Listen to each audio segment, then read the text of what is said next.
Maverick News presents The Rick Walker Show. Defrag your mind.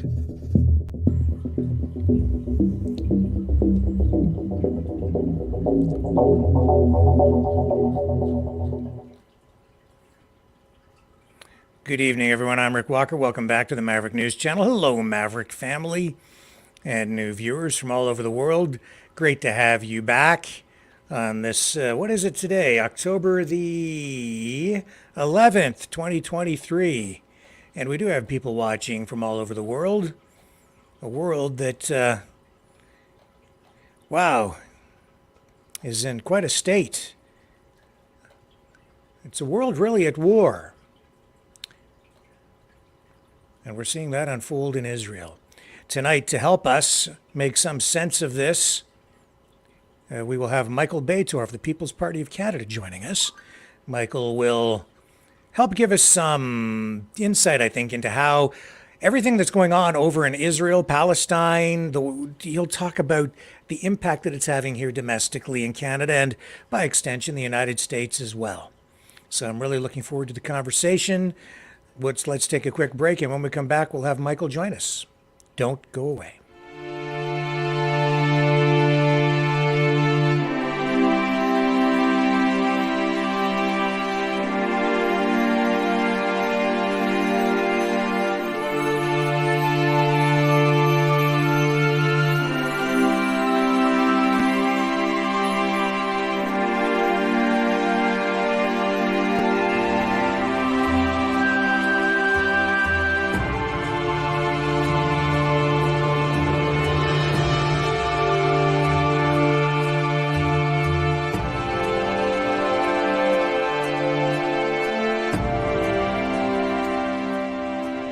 Maverick News. The world is watching.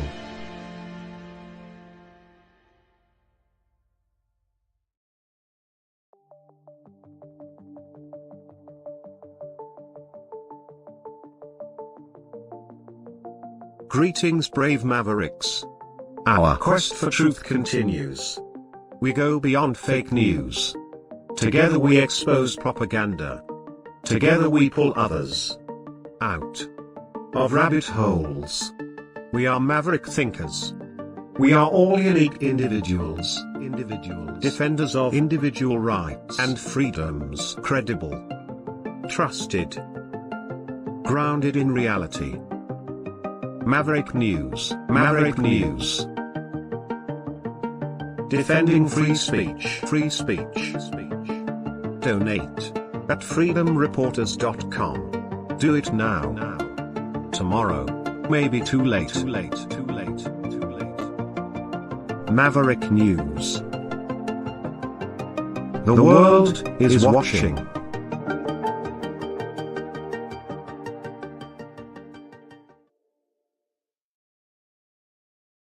And I'm back, and joining us live now is Michael Bator of the People's Party of Canada. Hello, Michael. How are you tonight?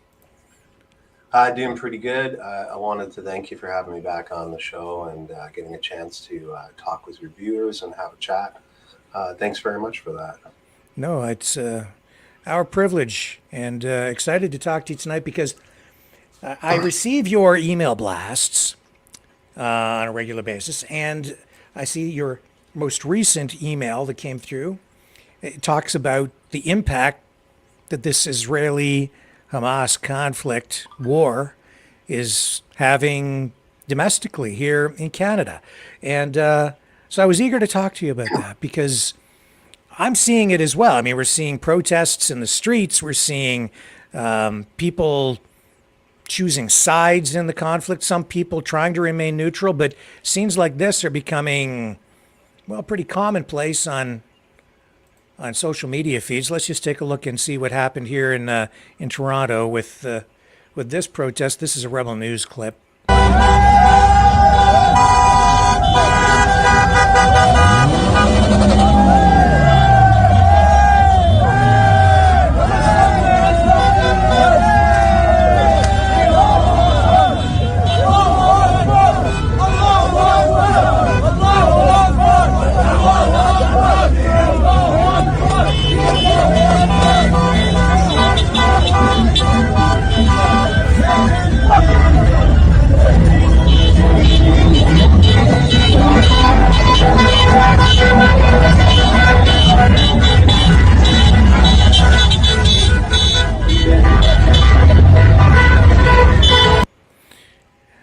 So, Michael, that's obviously a pro Hamas demonstration. Some would say it's a celebration. People cheering and celebrating a terrorist attack. That's how some people would characterize that. What's your view?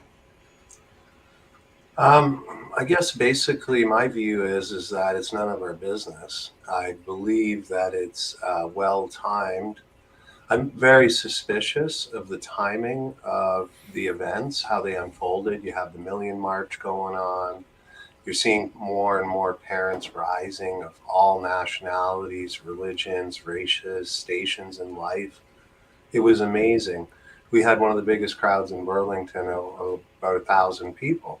Previously, even during the height of the mandates, I was able to only muster maybe 500, 600 people. And it was an amazing, amazing adventure, an amazing day, and a really amazing Canadian moment. And then all of a sudden, 2 days later, you get, I did not see that coming. And all of a sudden, the news cycle's out, right, with the Nazi house member. Like, I mean, Mm-hmm. and then and then we grabbed the news cycle. Like, and this is just my opinion and my observations. But then we grabbed the news cycle back. We regroup. We refocus on what's important, and that's our children, our country, our culture. And then all of a sudden, you have the House Speaker, a rhino, in my opinion, warmonger funding Ukraine. All of a sudden, the appetite for funding Ukraine's down. And all of a sudden, we have our second Million March coming up on October 21st. You can go check that out at the Million March for Children.ca. And we got our momentum back, and then boom, we have this conflict go. It also seems suspicious to me, hearing some reports. Well, actually, you don't even need to hear some of the reports. You can just figure it out for yourself. The Mossad is one of the premier, if not premier, arguably intelligence agencies in the world. The West Bank wall, the border, the troops, the IDF, all one of the best trained in the entire world, best equipment. They would know if a cat rubbed up against the wall or a mosquito flew into it. And I find it very, very strange that this was allowed to happen for 6 hours. Then we find out today that that music concert was actually 48 hours previously rescheduled, or like not scheduled, but moved to this location, or scheduled out into the time. And it just seems very suspicious. It feels very much like COVID manufactured theater to me. And I think as a Canadian, we got to stop looking at these shiny objects. We've got to stop letting them divide us. It's just another way to do it. And to me personally, I'm still going in the Million March. I side with the innocent civilians on both sides, and I condemn the warmongers, the Palestinians and the Israelis. At this point, I figure they're both warmongers, and the real enemy is the government that promote this division, this hate, this radicalism, and this divide in society.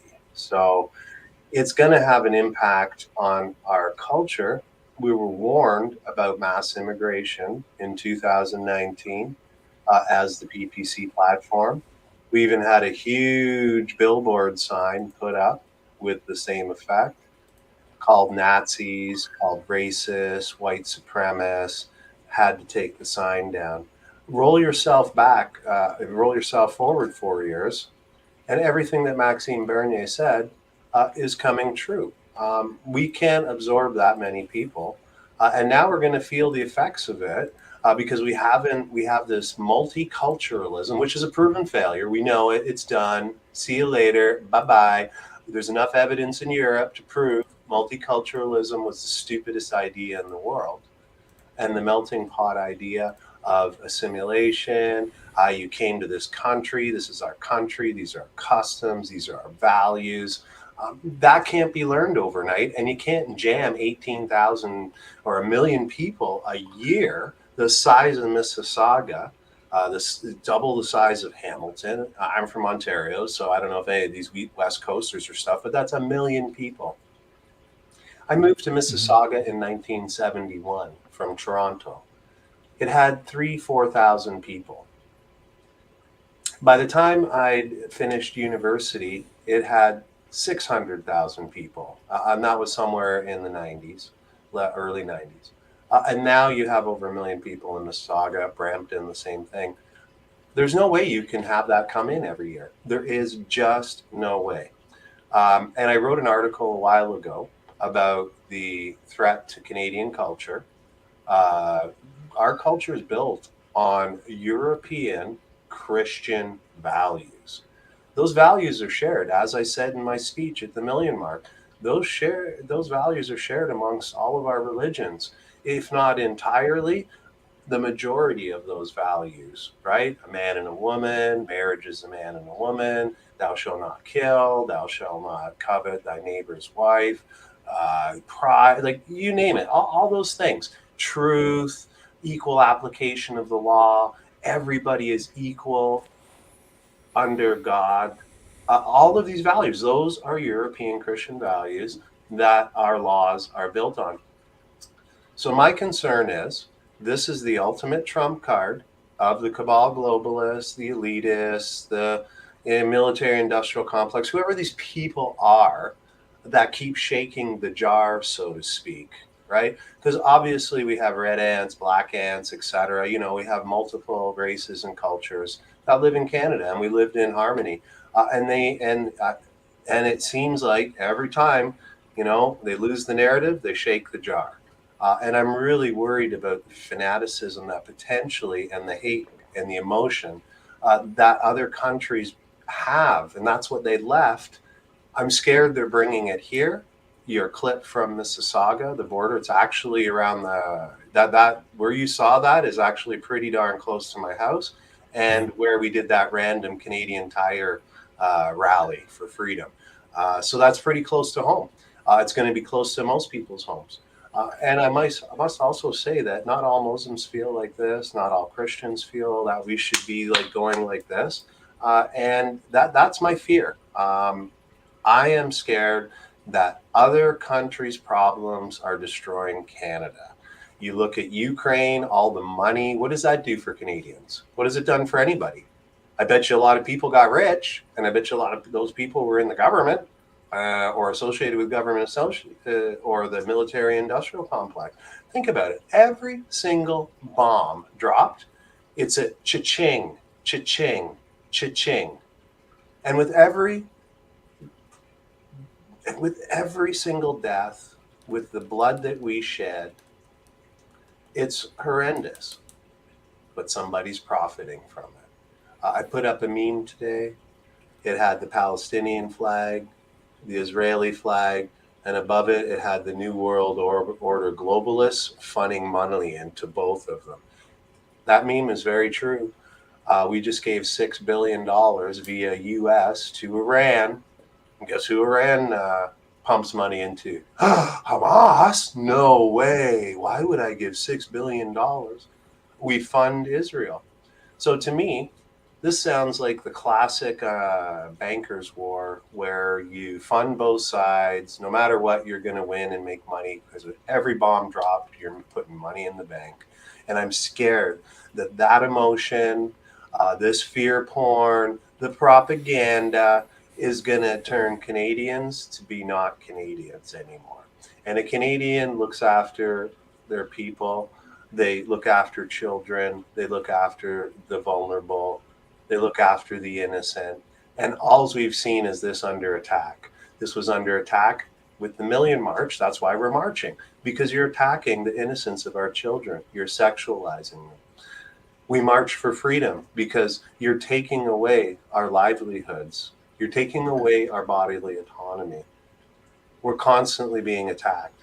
And in this particular case, that fear porn, that propaganda and that hate must not permeate Canadian society. It's going to take a lot for people, I believe. I've maintained that stance. I'm going to Million March. Anyone opens their mouth up about it, don't come. Don't come. This is focused on the Million March. We have another march for some other reason, we're going to go do it. But this is our march. This is our mission, and I'm not going to stop. So you have another Million March for Children coming up. What's the date? October 21st. Mm-hmm. It's just getting off the ground now. It was announced, surprisingly, just before the Palestine issue, right? Like, you couldn't make that up better, right? We outnumbered 10-1, even maybe more in Burlington, but across the country, at least 2-1, with the exception of the woke BC areas of Vancouver and Victoria, where it was kind of a tie. To me, that tells me that most Canadians, if not all Canadians, are fed up with the sexualization of children. And I feel that this is a big shiny object. Hey, look here, no, don't. Looking to divide us. Or maybe it's they need a new way to steal our tax dollars to fund another foreign war. But I'm not happy. I don't think it serves Canadians in any way to shove their nose into any of this. And I'm hoping that Canadians will be emotionless in the sense of not fall for the peer propaganda, not fall for the hate rhetoric, and focus on Canadian issues. And one of the major issues right now is our education system, and we must not lose sight of that. I understand what you're saying. I see a lot of what you see. I see Muslims aligning themselves with the freedom movement because of the Million March for Children. We saw that take to the streets in the last demonstration, which I don't even know how many people came out. What was that? It was hundreds of thousands of people all across the country. Absolutely. Everybody wakes up to tyranny, propaganda, fear porn at a different time. Everybody has a different line that someone crosses before they realize what's going on. And when you come for people's children, that's the line. That's the line that everybody says, that's enough. You crossed the line. And I'm proud that the Muslims, the Christians, the atheists, the Hindus, I had everybody at my march. I had people from Hindu descent, Sikh descent, some guys I know for sure are atheists or agnostic. I had my Christian friends that I attend some of their churches. And I had some Muslim women, Muslim men with Muslim children. It was one of the most beautiful moments. It felt like the truckers again.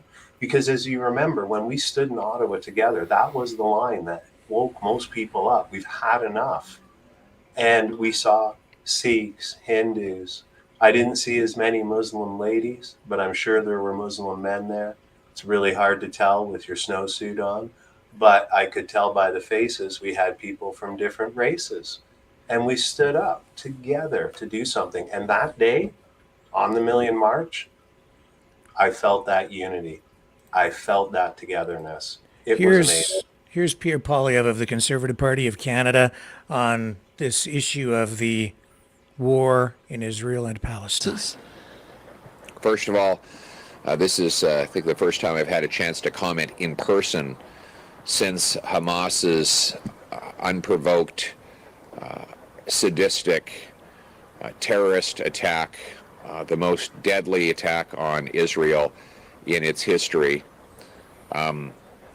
We unreservedly condemn Hamas for this attack, and our heart breaks for every lost innocent life, Palestinian and Israeli. Let's remember that every loss of life in this conflict is the direct consequence of Hamas's conduct. Hamas is a sadistic, genocidal, terrorist death cult, and it must be stopped. and unfortunately, its evil and odious conduct is responsible for all of the suffering that we witness right now. So conservatives call for the government to take action to counter Hamas any way we can. And one way would be to impose more severe sanctions on Iran, which is the sponsor of Hamas, and to criminalize the IRGC, which is the terrorist arm of the Iranian government that coordinates support for Hamas and Hezbollah. It is perfectly legal right now for Iran to use Canada as a staging ground for the IRGC, which is the worst terrorist organization in the world. And conservatives are calling for the Trudeau government to finally ban the IRGC so that Iran can no longer use our country to carry out its evil works. Okay, next. Thoughts? Well, dude, I've had that common sense thing. Mac's been talking common sense. Like, that's the first thing I notice is ripping off our slogan, which we have to give credit to Mike Harris in Ontario. I ripped it off him. So just saying, it's funny that we ran with that moniker all through 2021. And actually right up till now, it's even on my website. So sorry, that caught my eye.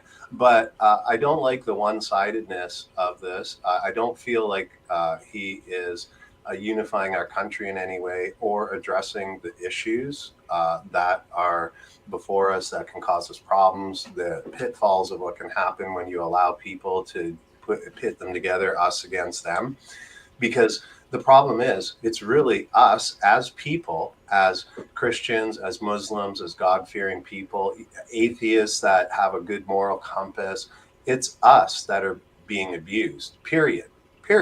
You can put a little flag above whatever you want to condone bombing, but it's not right. And I hold the Israelis just as responsible as the Palestinians. And I don't hold their people. It's their governments. People have to start waking up to the fact that our governments are not serving our needs, our purposes, or our countries. They just seem to be a way to steal our money and distribute it in the world in any way they want into their own pockets. And I'm sad that Pierre isn't speaking out in a more unified way. I would condemn both these actions, whether the first person, you can play the blame game all you want. You can go back and go, oh yeah, well they attacked, and they'll go, oh yeah, but they killed babies 2 years ago and nobody reported it. And oh yeah, well you attacked and did this. And you know, we're never going to end. All that's going to do is keep their subscription to war going, which keeps their subscription to making money going.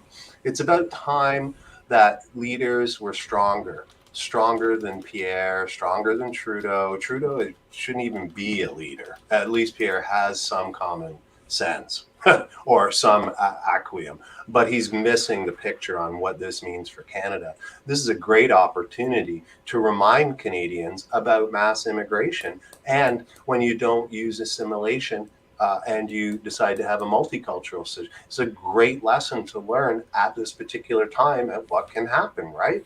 Look at all the people we brought in.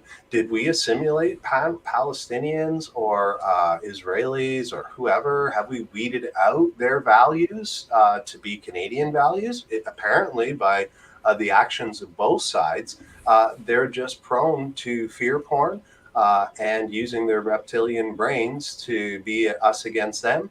And both sides are condoning evil, in my opinion. If you push for war, then you're a warmonger. I don't care what the reason is. I mean, maybe there's some justified reasons in the past. Maybe somebody could make a case for that here or there. But I've just seen too many times our governments manufacturing theater to distract us, to steal our freedoms, and to steal our money. That was a great opportunity for Pierre to say something, and he just called out the one side, and we should be calling out both sides. We fund both sides, so why wouldn't you call them both out? We give money to Palestine. We give money to Israel. We definitely know the U.S. funds both sides.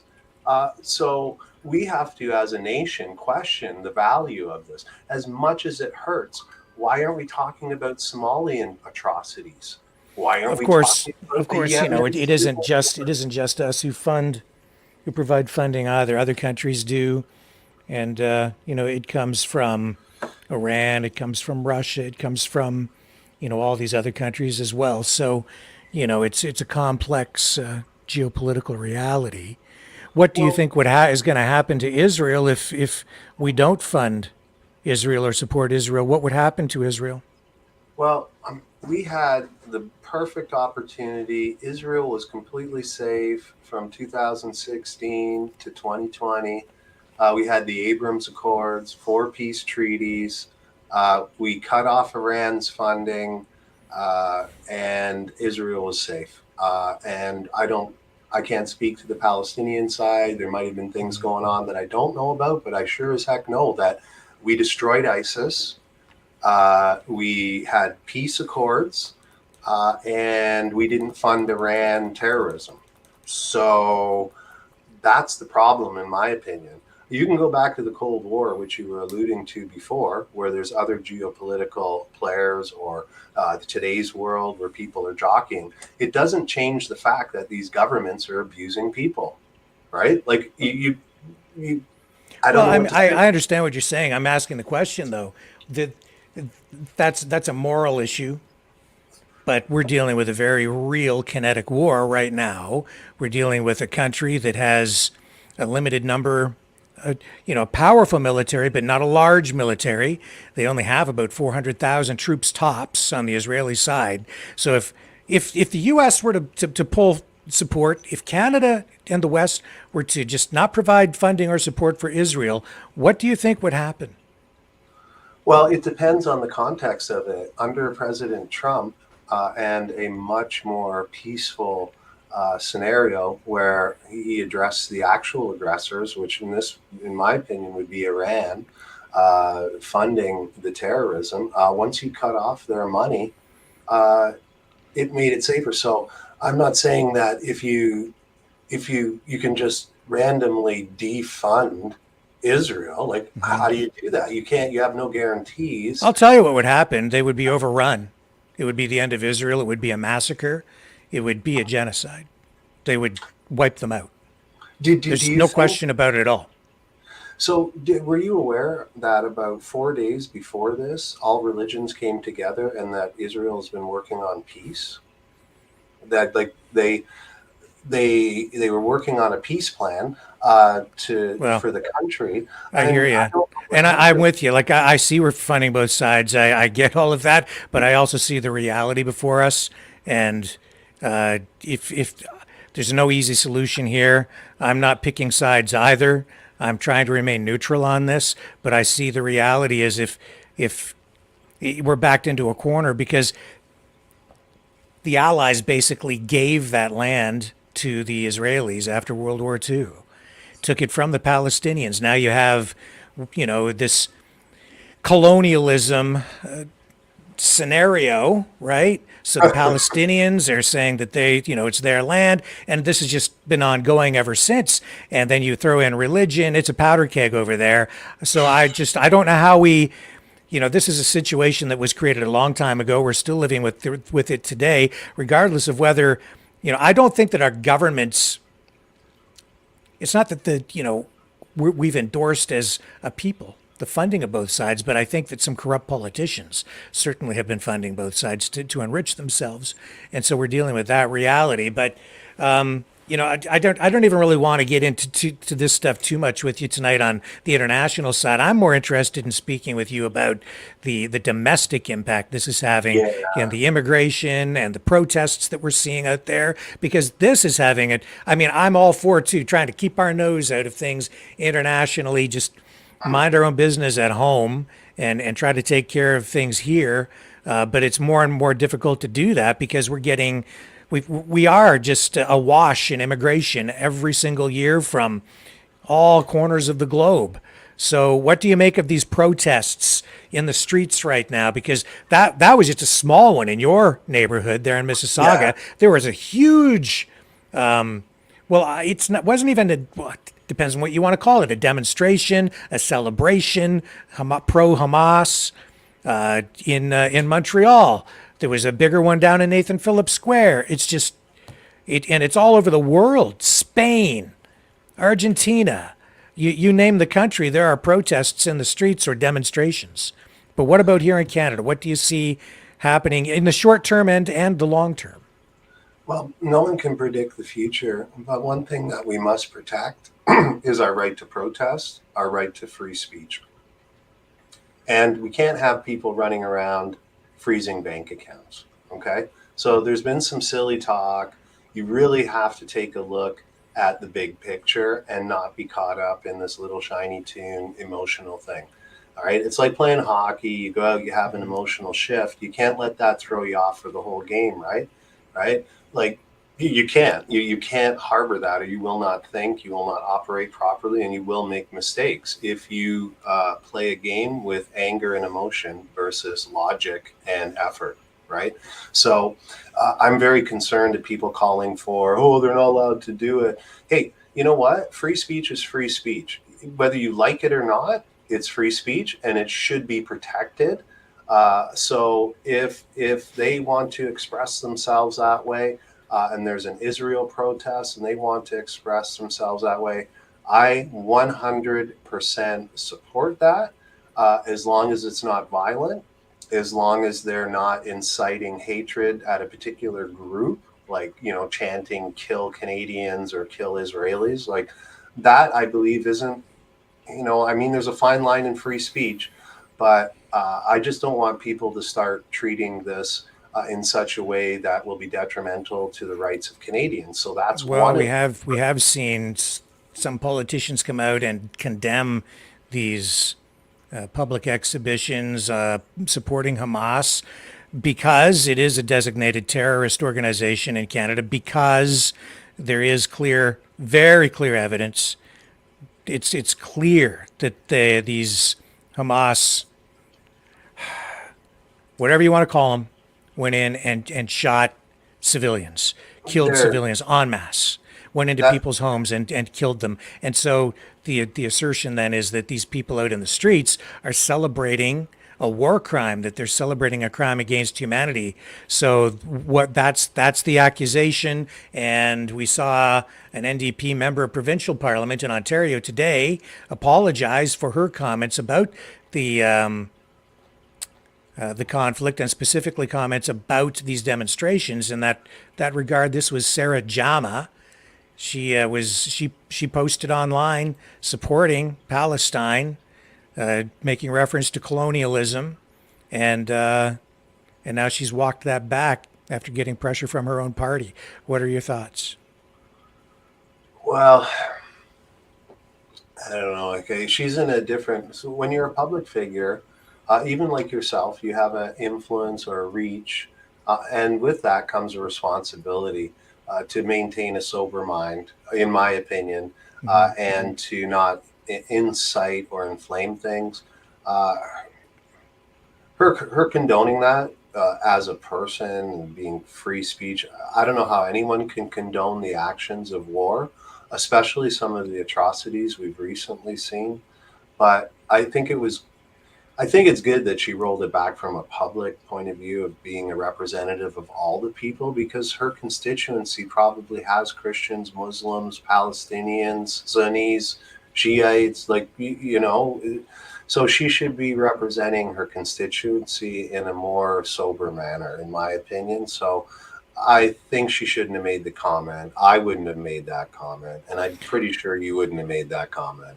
So even just supporting free speech at this level can bring some criticism upon you, because, or even me, if I say, you know, I support their right to free speech, but if they're out there celebrating a war crime or celebrating a crime against humanity, celebrating a victory that involves, honestly, the murder of civilians, where does that leave you? How do you justify that?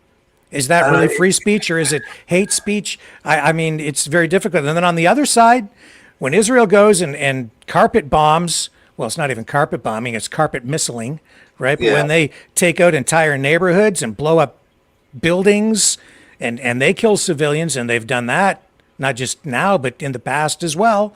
How do you justify that? I can't support that either.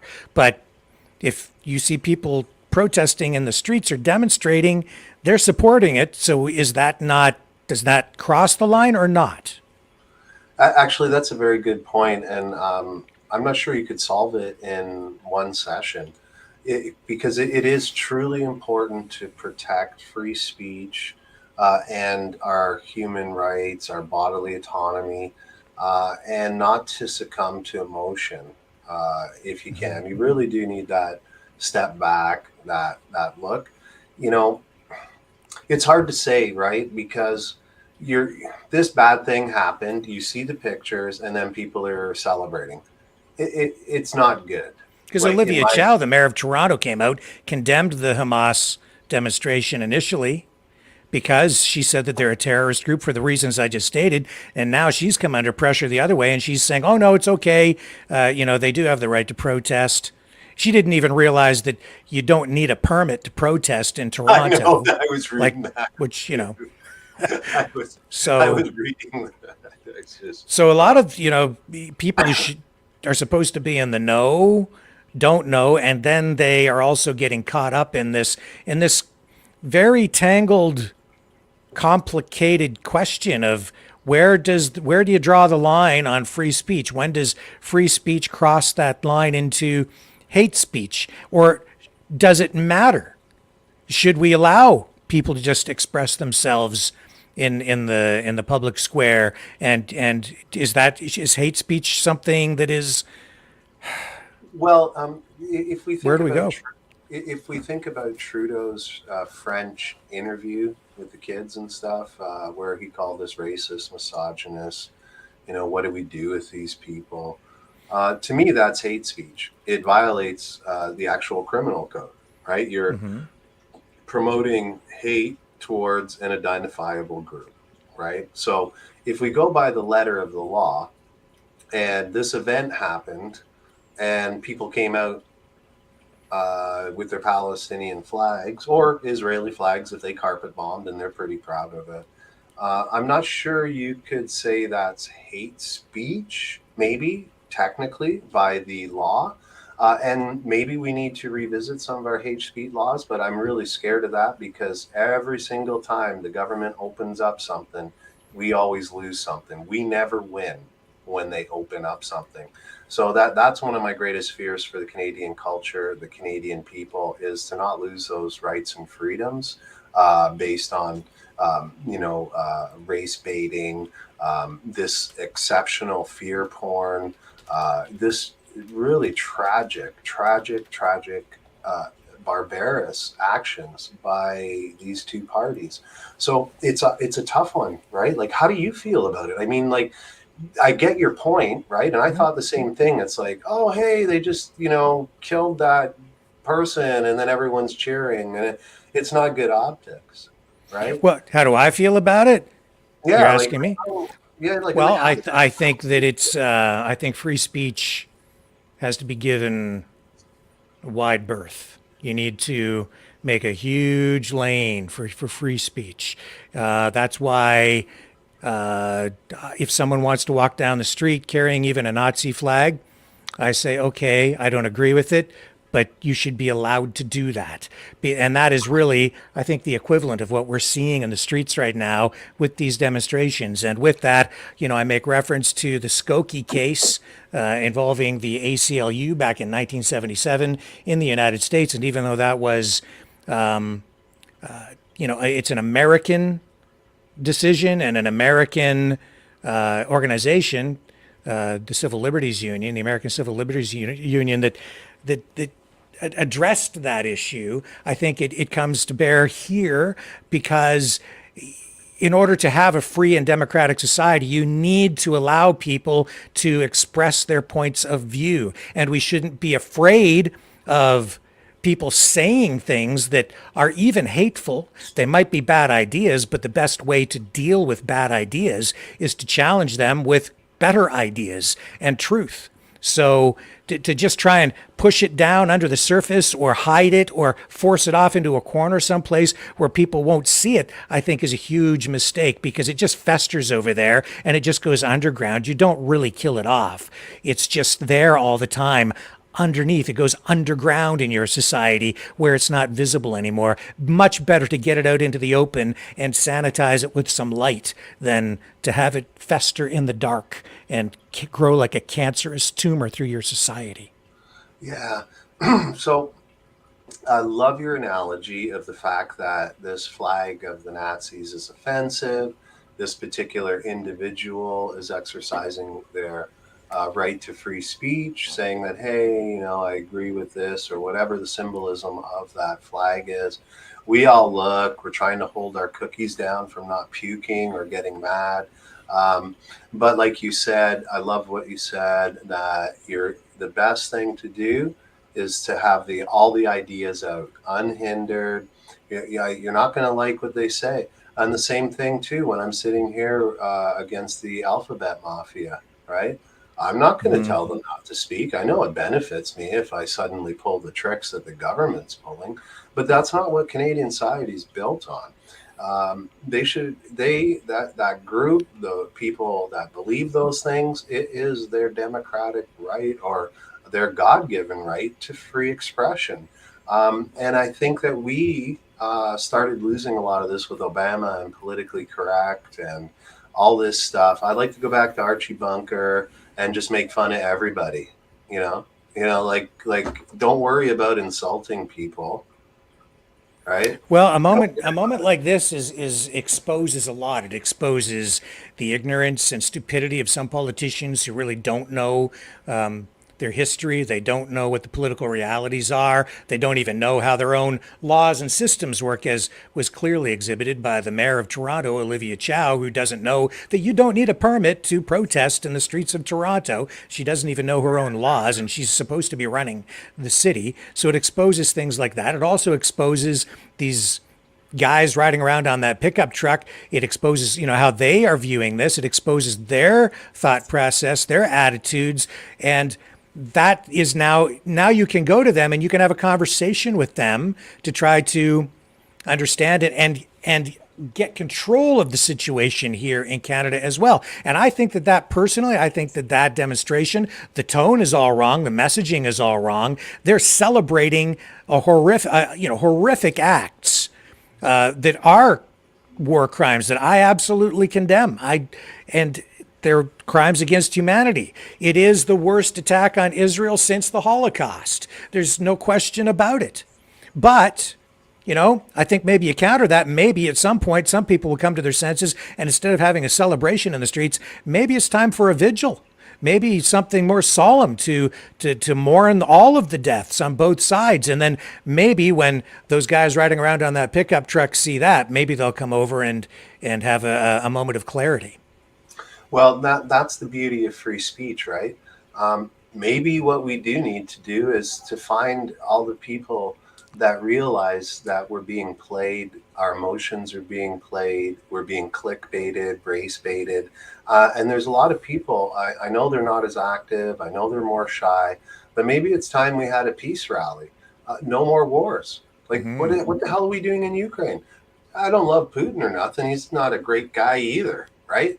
But I mean, I look at Zelensky, and I don't like that guy either. They're both idiots from the perspective there. And you can go into details about they were provoking. You can go into the 2014 color revolution. You can go look at histories of things. But to me, I feel like we're always have two sides of the same coin, and the two sides of the coin aren't always the same country. Like a Democrat and a Republican, or voting for Pierre or Trudeau, right? Like it's two sides of the same coin, but it's also two sides of the same coin too when you look at different countries and the conflicts that they set up, right? Why are we funding two people? It sounds like old-fashioned banker wars where they bankrupt kings so that they can be debt slaves. Right? I think those old-fashioned banker wars are still going on. I don't think that hasn't changed much. The technology has changed, and the geopolitical realities might be different today, but it still comes down at the end of the day, it still comes down to who's getting rich. Well, Eisenhower had warned President Kennedy when he was taking over in 1960 about the military industrial complex, right? He saw what was happening after World War II. He's a general, he's in the government, and he warned of the shadow government, right? He warned of this entity that's operating sometimes with impunity on its own. And then Kennedy tried to do something about it, and they assassinated him.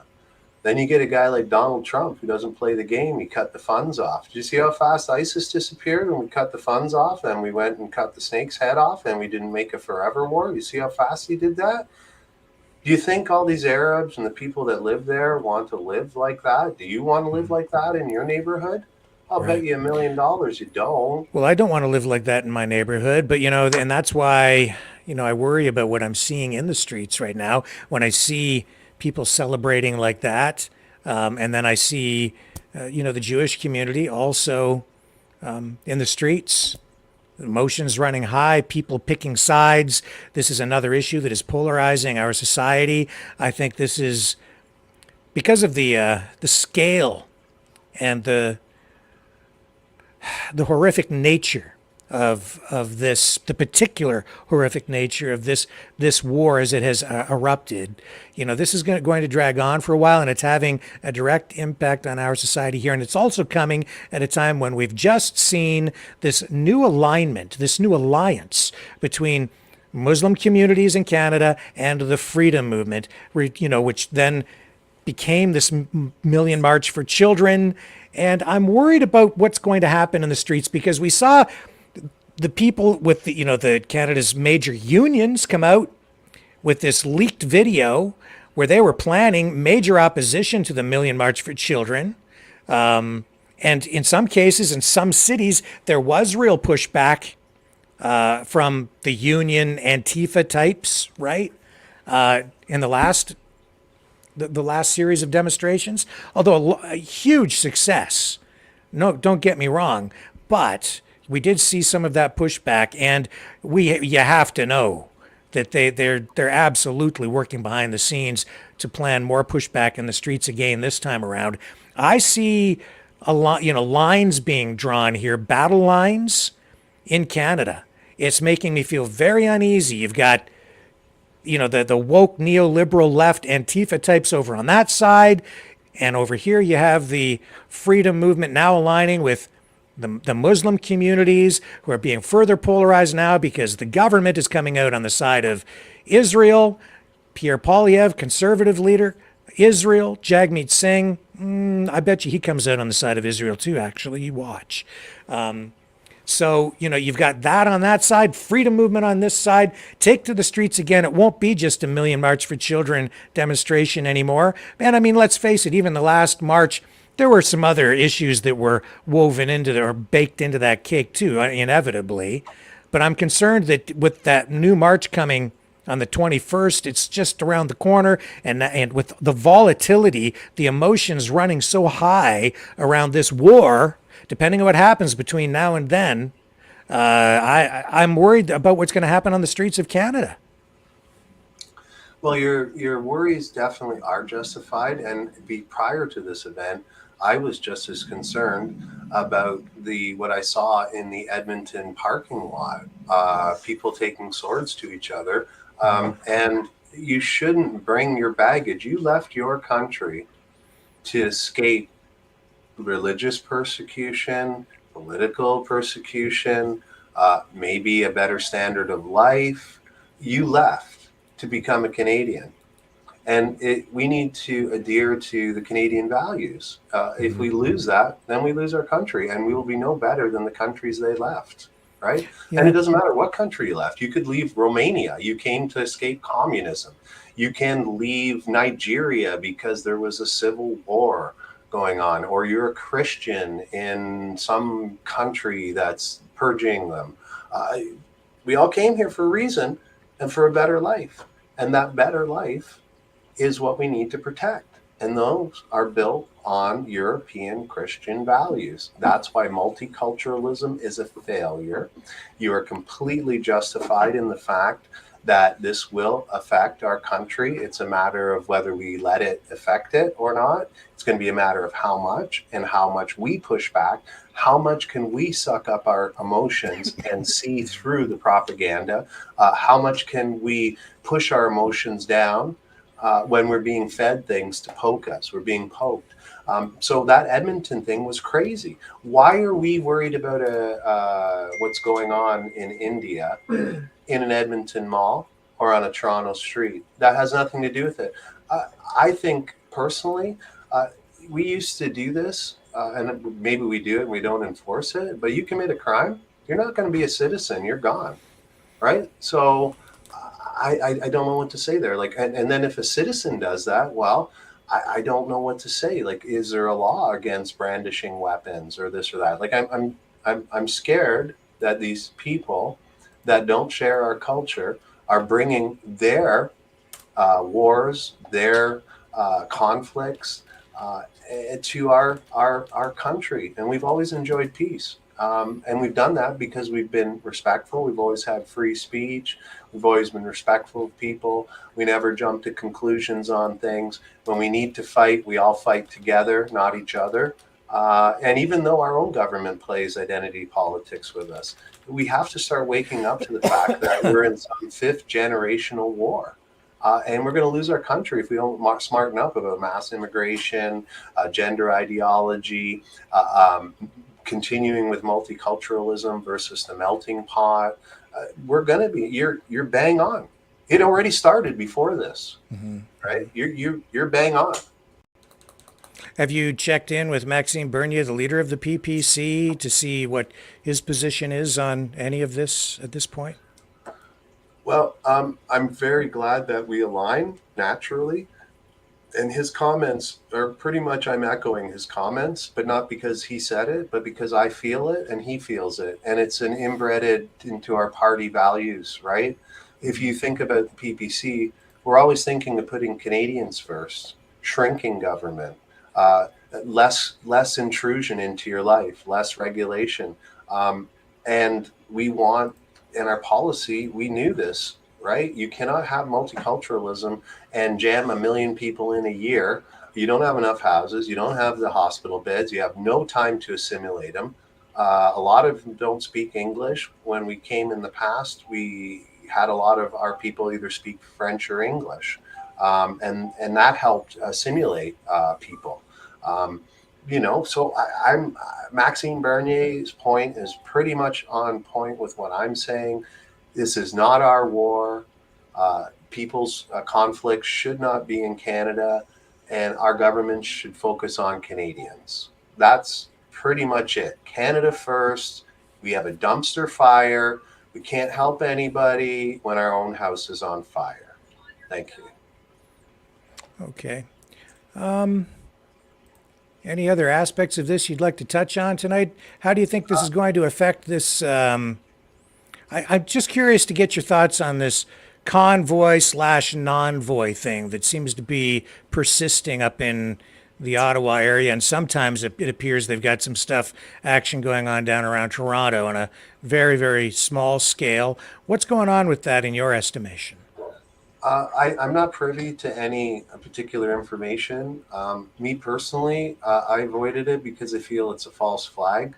I feel that because of all the parents putting the pressure on and us being able to actually finally unite, that was a threat to them, just like in Ottawa when we all came up and you saw the French guys hugging the Albertan guys and everybody realizing that we're just Canadians and we got played. And that was happening in the Million March, in the fight against Soji in our schools. And I just think that it was. I think it's a false flag. I think it's a January 6th type thing. It's only my opinion. It's my gut, but my gut says that this is a Fed thing, just like that guy that popped out of the Chateau Laurier with Trudeau's photographer with a Nazi flag. Like, it just seems like that type of thing to me. I could be wrong, but my gut says that the timing's off. Everything's off. Why would you do that right when we're gaining momentum with the parents and uniting all religions and races? Why would you do that? Like, I don't know. it seems like they're trying to steal the news cycle and keep the fear and the hate and the division going. Okay, and let's just talk a little bit about the PPC while we've got you here, Michael. What's happening with the party? I think they even have some sort of well, I don't know. Would you just kind of give us an update on how the party, the status of the party, what's being done to prepare for the next election, and that kind of stuff? Well, we're obviously a small startup company, so to speak. Still, we're in our, I believe, 5th year. The progress that we've made has been like I'm proud of the progress that we've made, but I know that we have such a huge task. We'll be having I'll be attending a meeting, more of an all hands type meeting on Saturday, so I'll get a bit more. But from my personal perspective, in Burlington and in my area, really we're building the war chest up. That's one thing. I'm trying to build up my memberships. And I'm just being me. I'm going to the things that concern me as a dad. I'm concerned about the education system. I'm concerned about mass immigration. So I'm really in the 15-minute cities. So I've done some talks with some other groups in the area. And we're thinking about making a parents committee of all the groups, because there's a lot of groups here in the Halton area. You'll have people that are concerned and focusing on the libraries. You'll have people focused on 15-minute cities. Right here in Oakville, they're proposing a 15-minute city. Last night, we had the council hall meeting for that. So from my perspective, building my riding, it's coming organically just because of our interests, and a lot of people are stepping up to get involved. Nationally, we're undergoing some procedural changes. We're trying to tighten our communications. We're right in the middle of reorganizing some of our processes. We're getting ready with the artwork that we need. We're training. We're getting candidates. We just closed our application temporarily so that we can onboard the candidates. We have some nomination contests going on in some of the ridings. Some of the ridings are still maybe don't have a candidate, but we're getting there.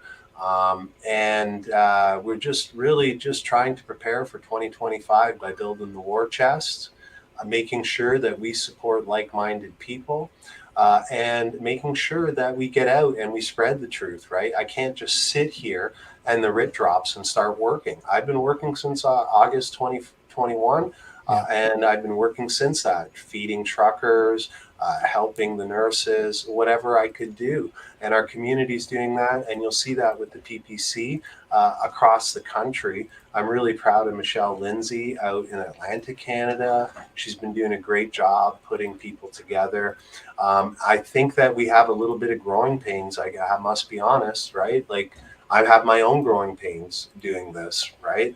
Yeah. But I feel a lot more confident than I did before about the structure, about the conviction and the determination of the party to make a difference. And so that's where we're headed. We're getting ready, and I can't speak for every candidate. I drove across Canada. I've driven across the East Coast last year, the West Coast this year, and I've met some really amazing people. Some of the ridings are just amazing. They're active, they're involved, they're in multiple groups. Other ridings, they're getting their feet wet, they're just growing their teams, trying to find candidates. Some of the ridings I've been in and EDAs have all their candidates, some have half of them. But by 2025, or even if they drop the writ relatively soon, we're going to be ready. Okay, I've got a clip here of Maxime Bernier that is just online, and you know, his court challenge regarding, I believe it was mandatory vaccinations. Yes, to travel. Yeah. So he was. It's not dead. He's just been pushing it up the ladder to higher levels of court, and that is back in play. And this is what he had to say just a short time ago. Hello, everybody. I'm in Ottawa with Sean. As you know, we did fight the vaccine travel mandate last year in the federal court. We didn't win, and we decided to appeal, and that was this morning. So what do you think, Sean, will happen, or what is your impression of that hearing this morning here in Ottawa? Good question. I'm not feeling overly confident, especially due to the fact that we learned last night that the three judges that were appointed to this case at the Federal Court of Appeal were Quebec judges, French judges, essentially, and that all three of them were appointed by the former Attorney General David Lametti. So it's not a vote of confidence, I guess. In my mind, I don't see us. I don't know. We'll see what happens. We have a very, very strong case. Our lawyers did a phenomenal job in presenting the information. We had some amazing arguments, and we'll just have to see where the cards fall, I guess. Speaking about the arguments, the first judge said the case is moot. Yes. Because, the vaccine mandates have been lifted. So we don't want to hear your case. But when she did that, she had to follow three criteria. And one of them was, is it in the public interest to hear that case? And she said no. She said that Canadians are not interested to hear that case. And I was a little bit not so happy when one of the judges asked our lawyer about the public interest. And he said, which public interest? When you're speaking about public interest, for him, in his mind, there's two public interests. The one for the vaccinated people and the one for the unvaccinated people. It's which accounts for about 6 million people, don't forget. Yeah, it's not a small number of people. It's not a small number of people. And it's like saying, me as a judge, I'm not vaccinated, I'm vaccinated, and I'm not interested to hear your case. But it's segregation. And it was in the public opinion because we had a huge rally here in Ottawa, the Freedom Convoy. And after that, the government had to do a public inquiry about what happened during the Freedom Convoy. Right. So it was in the public opinion. But course. I believe that the judge, the way that he was asking the questions, think that the public opinion for him, it's only the public opinion of the vaccinated people. Well, and it goes a little further than that. There's the judicial economy side of this. So they don't think that it's worth spending the money to hear this case. There are about 14,000 documents in this case that they feel is too much evidence. And don't forget, it was the government that put forward 16 witnesses, right?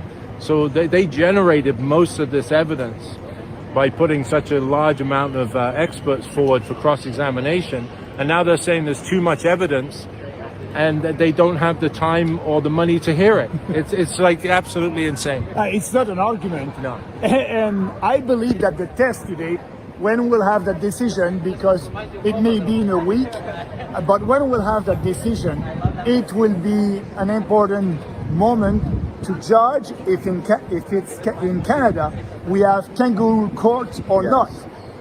And if we don't win, do you agree with me that we will have to appeal up to the Supreme Court of Canada? We'll definitely be going to the Supreme Court. Yeah, for sure. But like you, Sean, I'm not so confident.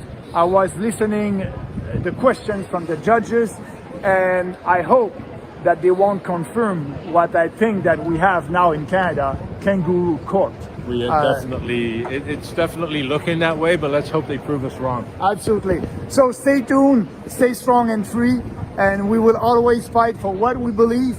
And I believe strongly that a day we will be successful. If it's not here in court, it will be in the public opinion at the next general election. Yeah. Stay strong and free. Thank you, Sean. Thanks, everybody. So, Michael, maybe you can just speak to this and explain why it's important for this case to move forward. Well, I watched today for most of the part. I listened to the arguments. Not a lawyer. To me, if I had to say it in layman's terms, to call this mute or that, it doesn't matter anymore, right? Like, I still think the fact that this could be brought up again makes it not mute, right? And I think that's what our argument or our premise is, that this isn't mute.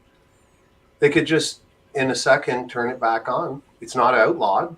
right? So who's to say it can't happen again? And to me, this is a little hyperbole, but it's like I'm robbing you. I robbed you, and then you catch me, and I go, "Oh, it's mute. I'm not robbing him anymore." Right? Like I just it doesn't sit well, and it again, it seems like the government, and if I heard correctly, too, all the three judges were appointed by Michael Lametti, a liberal.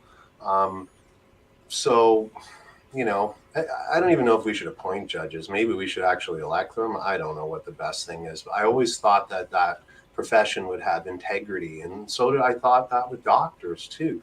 Yeah, well, But the you see, decision of the first judge was clearly flawed, not based in logic. It absolutely is in the best public. It's in the interests of the public to hear the case because the government can re-implement these restrictions at any time. So what you really need is to address that and then come up with a decision so that you have a legal precedent in place so that when or if that happens down the road, there's a frame of reference there, a touchstone that you can look back on, and the government can look at that and say, well, there was a court decision on that on such and such a date back in the past, so we really can't do this because there's a legal precedent set that prevents us from pursuing this, and if we do it, then we're going to have a lawsuit on our hands, and it's just going to be struck down, whatever legislation we put in place yeah, or any mandates, right? So that's why. you nailed it, right? It's the fact that they'll do this again, and then what? We wait 2-3 years to go to court again when bankrupts businesses, you lost your job, lost your house.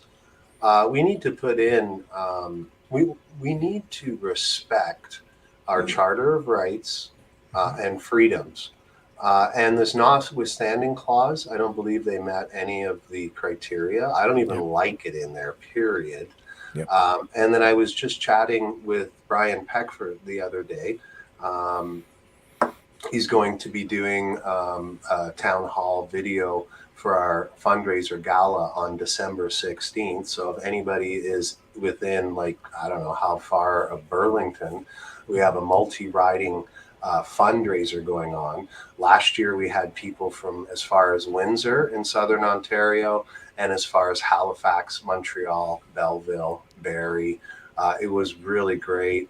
And so when I was talking to him, he feels he's going to make his speech and then take questions on Zoom live in the room. And he feels that we're not reading it with the intent it was written. The very first words are the supremacy of God and the rule of law. The rule of law is blind. It doesn't care what color you are, what political position you're in, what religion you're in. And it seems as though this is common probably across the Western world, as you've seen Joe Biden go against the American Constitution. And I think we have to start realizing that God is supreme, and by that it means all men are equal, right? If you look at the Bible, no man is above a man or below a man. All men are equal, the pauper to the king. And we don't do that. We're having race Marxism. That's against our Constitution, in my opinion, teaching DEI in the schools. You also have the fact of the rule of law. You see the duplicity or the double standard of the law, Hunter Biden versus Trump, truckers versus people running over protesters in a crowd getting a slap on the hand. You see criminals let out of jail that rape. One of our PPC candidates from he's a teacher. He takes the subway in. He's up in the northwest type area, Vaughan-ish area of the GTA. He got stabbed. The guy that stabbed him ended up being let off 3 or 4 times. Right. And so what is that? Like, he had a violent history. There was 3 incidents of violence, and the 4th one could have killed my friend.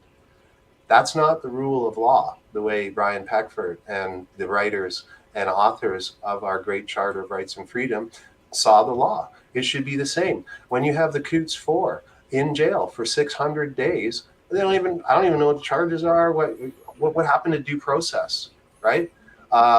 all of a sudden Well, you have, I do know what they've been charged with. I hear people say all the time that they haven't been charged with anything. That isn't really accurate. They've been charged with conspiracy to commit murder, along with a number of other things, but and some weapons right, charges right. and so on.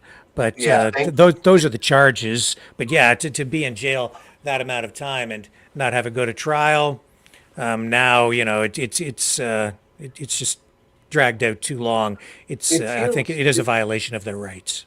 it feels like political prisoners. Same with DeMar Leach, right? You can have a guy go out like that guy that stabbed my friend, and he's out of jail the next day, right? Somebody, and I don't have it in front of me for references, but somebody brought to my attention that there was a guy that had raped a girl, a minor, and got 3 years, and he was out on bail after it, like during the trial, like not a risk, like what?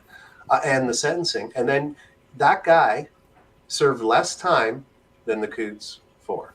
So that's the rule of law.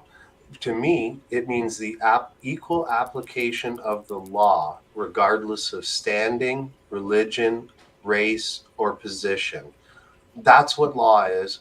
And I'm feeling as though our judiciary is starting to turn into political activists. It's just not right when you see things like that. Or another example, I don't know if you remember, there was the terror attack on the pipelines out in BC and Alberta somewhere, hatchets and driving the machines and smashing them, putting sugar in their tanks and starting them up. Of heavy I don't know what all machinery, yeah. yeah. And did we ever catch them? Did we ever do anything? So again, you see that why Brian Peckford is so concerned about what's going on in our country and what the original authors intended for that document to do. Equal application of the law. That doesn't mean that you go and you freeze the bank account of the lady who gave $20 to the trucker, and you can't find $600 million that you sent to Ukraine. Like, you don't know what happened to it. I don't know what happened to it. Hey, it's the COVID. I think it was the COVID one. Oh, it's too much hassle to go look for it. But it wasn't too much hassle to go find everybody that donated and freeze their bank accounts, right? So those are the things I believe that Brian Peckford will be speaking to at our gala. And we really, really, excuse me, caught a piece of dust there. We're really excited to have him talk about that. And I think it's something that we really need to address is to start, and that goes back to the Max argument with the muteness of the case. Brian Peckford is also in that case with Maxime Bernier. And how can that be mute? We cannot have, that was definitely a charter violation. If it was on right now, they wouldn't have the excuse for mute. It'd be thrown out if you followed the letter of the law. So that's kind of where I'm standing on that. How do you feel about the state of, Coots 4 getting this, eco-terrorist nothing, pedo rapist is actually served less of a sentence than the Coots 4 who haven't even gone to trial yet? Like, how does that make you feel as a Canadian? Well, you can clearly see that the courts are being influenced or politicized, right? So that we have to flush that out of the system. And with regard to the Coots 4, I don't really have an opinion one way or the other. Because I don't have any evidence to look at other than what's been released by police. It's a matter of routine now for Canadian courts really to impose publication bans until things actually go to trial to ensure that the accused gets a fair trial, so that if they need to put together a jury, they don't want to prejudice the jurors, and they also don't want to prejudice the court of public opinion by releasing all of the evidence in advance of the trial. So I understand that, but as a result, we've been waiting a very long time.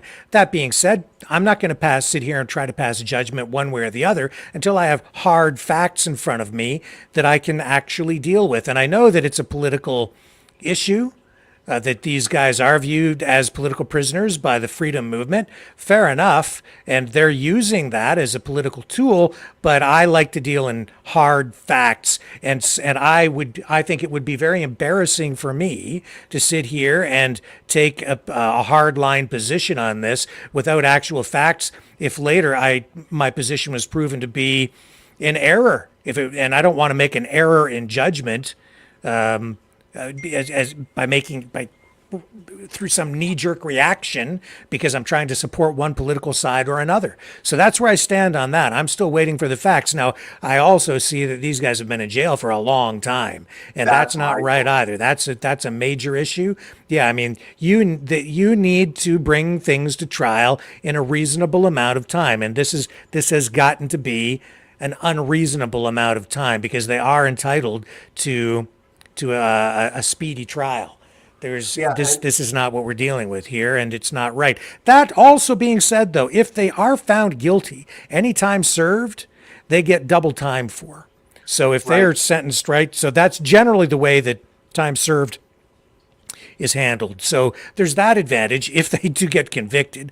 However, if they're found innocent, then they've been in jail for a long time unjustifiably. And that's a whole other issue. Yeah, it's I get this feeling that if you are with the narrative, you get bail, and if you're against the narrative, they drag their heels as long as they possibly can. And politics should not enter into law. We're Yep. supposed to have a distinct separation of powers. Maybe not as clear as the United States, but there is in the parliamentary system a division of power, right? You have the judiciary, the executive, and you have the House or the people, right? It's slightly different, but you're supposed to go in, debate bills, and then the executive will, enforce it through its ministries. And if there's an issue with somebody, it goes to the courts. What we're seeing in our country is C11 type laws where you just go, yeah, Canada, we want to protect Canadian people, like Rick Walker and Maverick News, right? We want to protect his Canadian content.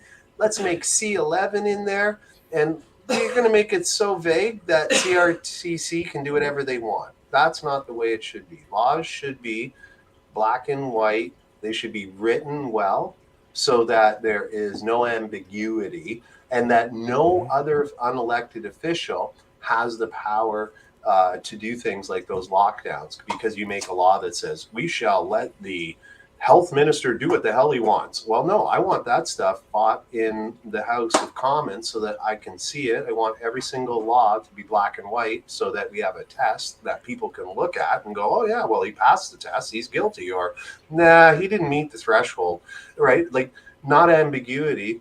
And that's what we're seeing today. We're seeing our laws all watered down. You're guilty before you're guilty. You have to prove yourself innocent unless you're on the right side of the narrative, pushing all the destructive policies like gender ideology, eco destruction of our country economically, and the mass immigration. You speak out against that, sorry, buddy, no bail, you're guilty. And that's my personal feelings. I don't know what's going to happen with the Coots 4. I'm like you. It's a publication ban. Probably a good idea to have a publication ban, but to have this drag out this long, this should have been dealt with last year at the latest. Yeah, and I mean, I haven't been in court, so for the arraignment, I haven't. Some people have seen some of the evidence. I have not been privy to it at all. No way for me to know, and even if I did know, I couldn't tell people on here because of the court publication ban. So we just have to wait, let it play out. But I do see what you see in the court system, though, and in our our political system as well, that there is a double standard in play for the neoliberal woke left and the other side, the freedom side. So yeah, it's absolutely there. It has to be purged in order to bring the system back to a place where it serves the people properly, evenly, fairly. No question about that. Yeah, and I'm looking forward to what His Honorable Brian Peckford will have to say on that, because his whole I didn't get a chance to talk to him for a long time, but it really is. We're not there's a lens, right? Like, so the law you should look at the law through a lens. That's the way the charter was. That's why those are the first two lines. That's the glasses, the lens, the premise of which you would read the document, right? God is supreme and the rule of law, right? So the rule of law means if it says in there, I have the right to demonstrate and associate and travel freely, then you're breaking the law. Right? It's quite simple. And that's why I'm so frustrated about this mute law. I don't know how many of Trump's cases were thrown out. Oh, no standing. And then you go, okay, well, the elections happened. Now I have a remedy. Oh, you don't have standing again. Oh, it's mute. The election's over. Like, you know what? I'm getting sick and tired of this crap. I can't wait for the day that we have a sober mind, which you exhibit in your take on the Coots 4. You're not getting all dramatic. People, I bet you even if you saw all these things thrown at you, you'd probably still have a clearer mind. And that's what I'm hoping Canadians will do in general with the Palestine Israeli conflict, that they'll wake up to the gender ideology and start focusing on Canadian issues like our court system and what's gone on. That shouldn't happen. The infringement of our rights and freedoms, the barrage on our children. We need to start being Canadians again, right? The kind of Canadians, I know we're really great. We help people. You saw the unity, the collectivism, how we can all be individuals and yet unite so well for the truckers. We proved it again with the Million March, and we have a history of it. If you look back to 9/11 in Gander, pulling in all the planes and feeding the people and giving a roof over their head, we're pretty good at that. But by the same token, sometimes we got to get off our ass, right? We got to go out there, play like Bobby Clark, Paul Henderson in the Team Canada, right? You got to play like that. You got to play like Vimy Ridge sometimes and take that ridge. And Canadians have proved it. And I'm really scared that we're losing our identity. Right? They're changing the passports. They're trying to rip down things. They're stealing books out of the Peel School. You wouldn't believe how many books they just took out. And they're books that we read, 1984, Catcher in the Rye, Judy Blume, books that help you grow as a kid and, give you critical thinking, all gone. And we have all these porn books in. So I'm really hoping that people start to wake up to this, right? And that's why I was so pleased with the Million March. And the parents thing with the Oakville, I'm not sure if you knew, but I'm the guy that organized the Oakville rally, the one with the 1,500 people. And then we had Max come down to the school board. But we're really proud of that because all the groups came together. I phoned everybody I knew. Hey, Action for Canada, Mama Bears, Veterans for Freedom, Halton Freedom Fighter. We got to fight this. Did you know this is happening? And everybody came. But the parents that got pissed off at that looked at the freedom fighters and went, oh my God, anti-vaxxers. Oh my God, you guys are trying. So the division, the identity politics, we need to get rid of that. It's got to go. Our prime minister is probably the worst divisive prime minister we've ever had. I put him up there with Obama as being one of the most divisive presidents because we never had BLM, we never had any of this stuff, and all of a sudden we have all these riots. And it was his speech, it was his direction, and Trudeau following the template completely, especially that disgusting hate speech about the vaccinated in French. So Canadians have to wake up because if we do not unite, we're losing our country. It's as simple as that. If you keep falling for shiny things, clickbait, and get distracted from what's really happening, and we fight each other instead of fighting the government and what it's doing to us, stealing our energy, stealing our food. We should be alarmed that they're talking about price fixing. This is communism. When you start to go in and do the food, ask Stalin how many Ukrainians died when he took over.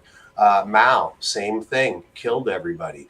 Stay the hell out of the government, right? Stay out of the people's lives, right? You can't control this stuff. And I'm really scared about the future of our country. And that Palestinian-Israeli thing is just another distraction while they continue to keep their hands in our pockets and stealing our freedoms and our money. Interesting, lot to unpack there. Maybe you can provide some clarification for me. This is something that I've been trying to sort of dissect. The evolution of the People's Party of Canada, the evolution of the freedom movement itself. It seems like it's evolved into something different than it was when it really started, 5-6 years ago, approximately? Give or take, okay? The PPC, started by Maxime Bernier, who was with the Conservatives. I viewed the PPC as a true conservative party, where a lot of conservatives left the Conservative Party to follow Max. But since then, over time, it has really changed. It has evolved, and the freedom movement has become joined at the hip, I think, almost to the PPC. And with that, well, first of all, just comment on that. And then there's something very specific that I want to ask you about some of the kinds of language that I'm hearing used all through the movement and the party. And maybe you can explain to me a little bit about that. But just comment on that joining of the freedom movement and the PPC. Well, I think if I just go quickly through some of the history, so you have Maxime Bernier getting 49% of the vote about 12, 14 times in a row for the leadership. And I constantly hear people like, Max, just go back, fix it from the inside. He tried already, right? So that's the first piece. Then you move into, I believe, 2018-ish. So you're correct, 5-6 years. And he takes all those policies that 49% of the true conservatives voted for before the dairy cartel put a kibosh to that, and this weighted system and their backdoor deals and whatever happened. Those 49% people were left holding the bag. Max said, hey, at least let's do one or two of the policies that I had that got over, like I almost got half the vote, 49%. Can we do something? No, I'm sorry, we got to win the election. And the Conservative Party just wants to win elections, but they just keep going left, right? You're just going to go left. So what happened is when Max formed the party, the primary base of it, and I'd have to go look at statistics. I'm going by gut and kind of living through it without having numbers exactly, and they're anecdotal to my writing. But it seemed like a lot of the initial founding members were conservatives. But what you'll find is in 2021, you're starting to find Green and NDP. I even had a liberal secretary until the gender thing hit, and then he went back to being a liberal. But then I have people that have never voted before, things like that. And if you look now in 2023 at the composition, and just for the record, I've been told that I have the best membership in the country. I've signed the most members in the country. And so I have a pretty good scale of where they came from and why they came. And right now I have a person sitting on my board that was Christian heritage. I have a Green professor. She was with the Green Party. I have another lady who's been with every single party. Her last party was Liberal. I have a young lady and her whole family from the NDP. And I have a bunch of people that never voted before. And they're not like because they're 20 and weren't able to vote the last election. They're like people that said, I'm pissed off. This is bullshit. And I'm sick and tired of it. It's two sides of the same coin. And they've dropped out. And with the advent of the PPC, then what you see is a chance like, hey, maybe I have a chance and my vote will count. We still got 40% of those people sitting out there saying they don't believe in the system.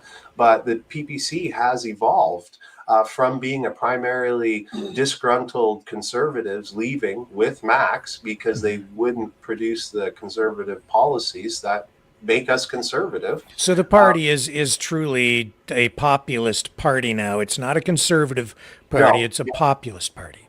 Yeah, it's kind of, I would say libertarian, populist, fiscally responsible would be types of ways to describe it. And to say the freedom movement is attached at the hip to PPC would be incorrect because there was a lot of what I call provocateurs in causing those divisions in the freedom movement and stuff like that. So I did have a couple of points where even though I've stood with the truckers since the very first day, fed them, helped do the supply chains, and went up there and delivered it personally on our own convoys. Stood at the bridges, got like 1,500, 2,000 people on a bridge to close the lanes. All three bridges in Burlington, actually, but mine at Guelph was because I was the first one, and other people asked if we could do the other, and I said yeah, and then we put out posters for those.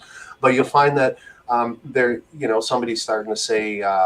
Max is WEF and spreading rumors. And I saw it in Manitoba when I was there, like out and out lies. Like, I can't believe I think it was Brandon Leslie out and out said Max is for gender ideology.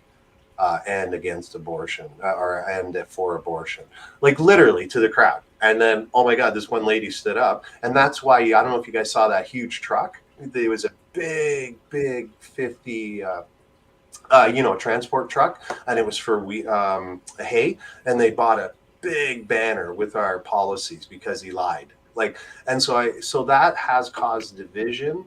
Once Polyev got in, there's a lot of rah-rah, like he's some kind of savior. And then now, a few months later, you're starting to see people wake up to the fact that he's kind of the same. I wouldn't say they're at the hip of the PPC. Maybe the freedom movement in general, with parents joining in, maybe the ones that got mad about the books. The ones that maybe recognize the mass immigration as an issue, they're starting to see that the other party won't do it. So it's tough. Like the PPC right now only has a third of the conservatives, and we've grown our membership. So maybe we truly are the populist party. Yeah. You mentioned a truck, and I think you were going to use the words "we the people." I love we the people. It should be in our constitution. So, okay, so that's one of the things that I'm trying to make sense of, because when I have an idea in my mind of what we the people means. I'm interested to get your take on that, because as I'm hearing people use it now within either the freedom movement or the PPC, I think it's meaning something different to some people. But I'll just throw it to you. What does we the people mean to you? We the people means is that we are above the government, right? They're there to bid our will. Personally, if they break the contract, they should be gone. I can't believe we don't have recalls or some way, because you saw it in Manitoba, blatant lies right there. Guy gets elected and then he can do what he wants, right? And you're stuck for 4 years. So we the people are the rulers, right? We have abdicated or delegated some of the responsibilities to the government. And the government should fulfill the will of the people, but it's not happening. Hamilton, about 8 months ago, had a survey to the parents. Hey, what do you think of Soji? Super majority? No. 70, 80%? No. And what do? They put it in. That's not we the people. We the people would have been, oh my gosh, really? You guys feel that way? We had no idea. We're going to throw Soji out. That's we the people. That's the best I can describe it. Okay. I'm going to throw this out to you and then get you to comment. To me, we the people always represented sort of a libertarian perspective, where we the people means a protection of individual, like liberty, individual rights and freedoms, right? In a very American sense. These are words that tie into the creation of and the maintenance of a republic, which is what they have in the U.S., right? In Canada, we have a dominion. It's not a republic. It's a constitutional monarchy thing, right? So we come from the British system. And we're not a republic. It's just it's a bit of a different system. Both democracies, if you will.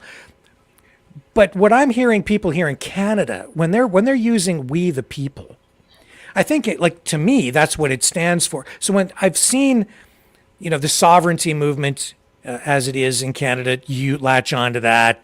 When I'm seeing the freedom movement by extension, or integration even into that, use that phrase, we the people. When I see people within the PPC, also by extension, use that phrase, we the people, or even other provincial political parties, upstart political parties latch onto that and use we the people. I think what it dawned on me about 2 weeks ago when someone was using it, they're not thinking of it in the same way. They're thinking of it in collectivist terms, socialistic terms. They're thinking of it as we the people, as a collective, almost communistic. right? Which really, I had a real hard time wrapping my head around that for a while. There was a lady who wanted to be a candidate, ran for a candidate for the candidacy of the PPC in the last election. She didn't get the candidacy, but she said that the PPC has an image problem because so many people in the public view the PPC as a communist party,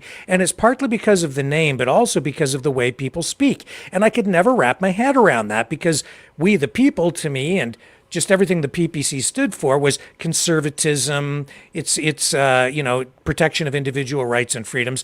But I have seen, I think, an evolution of that because you're bringing people from across the political spectrum in, and more influence from the left.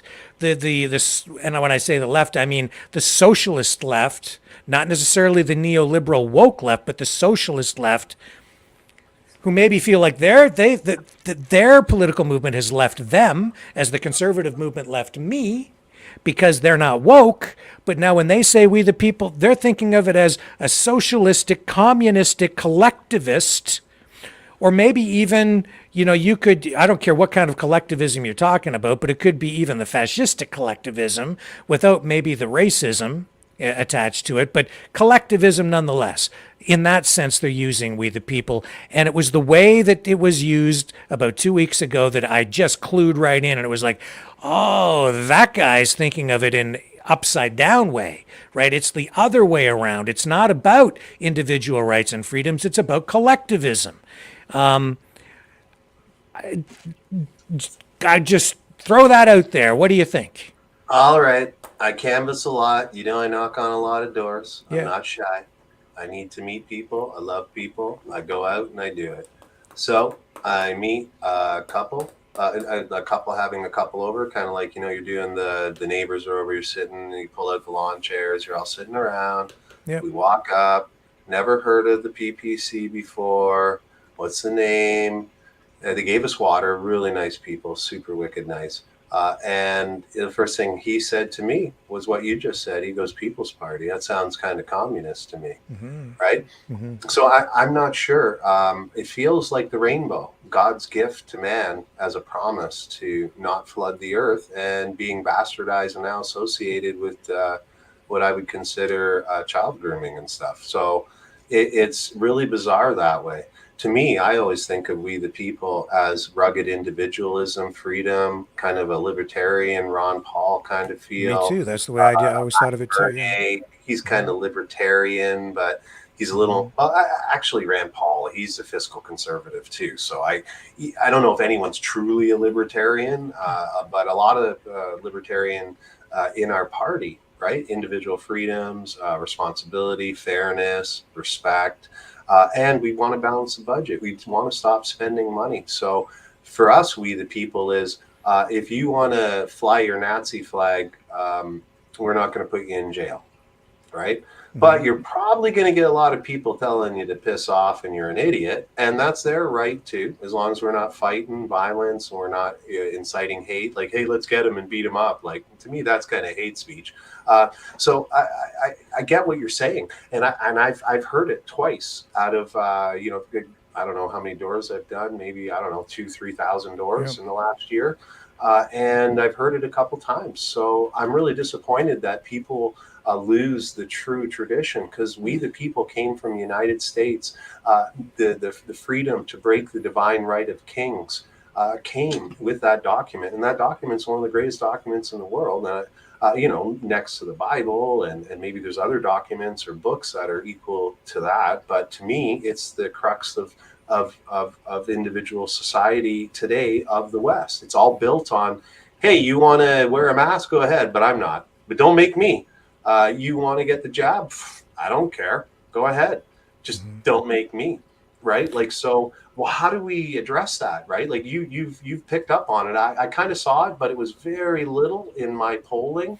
The funny thing is, Michael, I mean, I think if you even just started to talk to people just around you for a long time, it's like I just came to realize that people are using the exact same words, even within the same group, but meaning something completely different in their minds.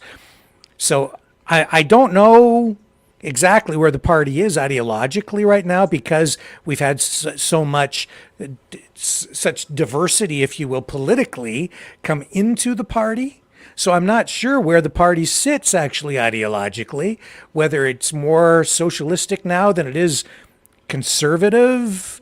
I think maybe in many respects it is, because the other thing that I'm hearing from people all the time is, on the I'm very tuned into economics, and when I'm listening to the way people talk about economic issues, it's very, very left wing. It's very socialistic, blaming price, inflation, not on the government, but on the corporations or companies or businesses. It's like, that merchant is charging way too much. It's because he's getting rich. Well, no, it's because everything's costing that business a lot more money too, and it's because of excessive money printing and macroeconomic policies that our government is employing that has fueled inflation. And yes, some people do get rich from that, and it ain't us. But to blame business owners, that's a very socialistic sort of perspective on it. And that's really what Jagmeet Singh does, and Justin Trudeau too. And I see even people within the People's Party of Canada and the Freedom Movement sort of taking that same view. If you don't understand economics, it's easy to walked down that path.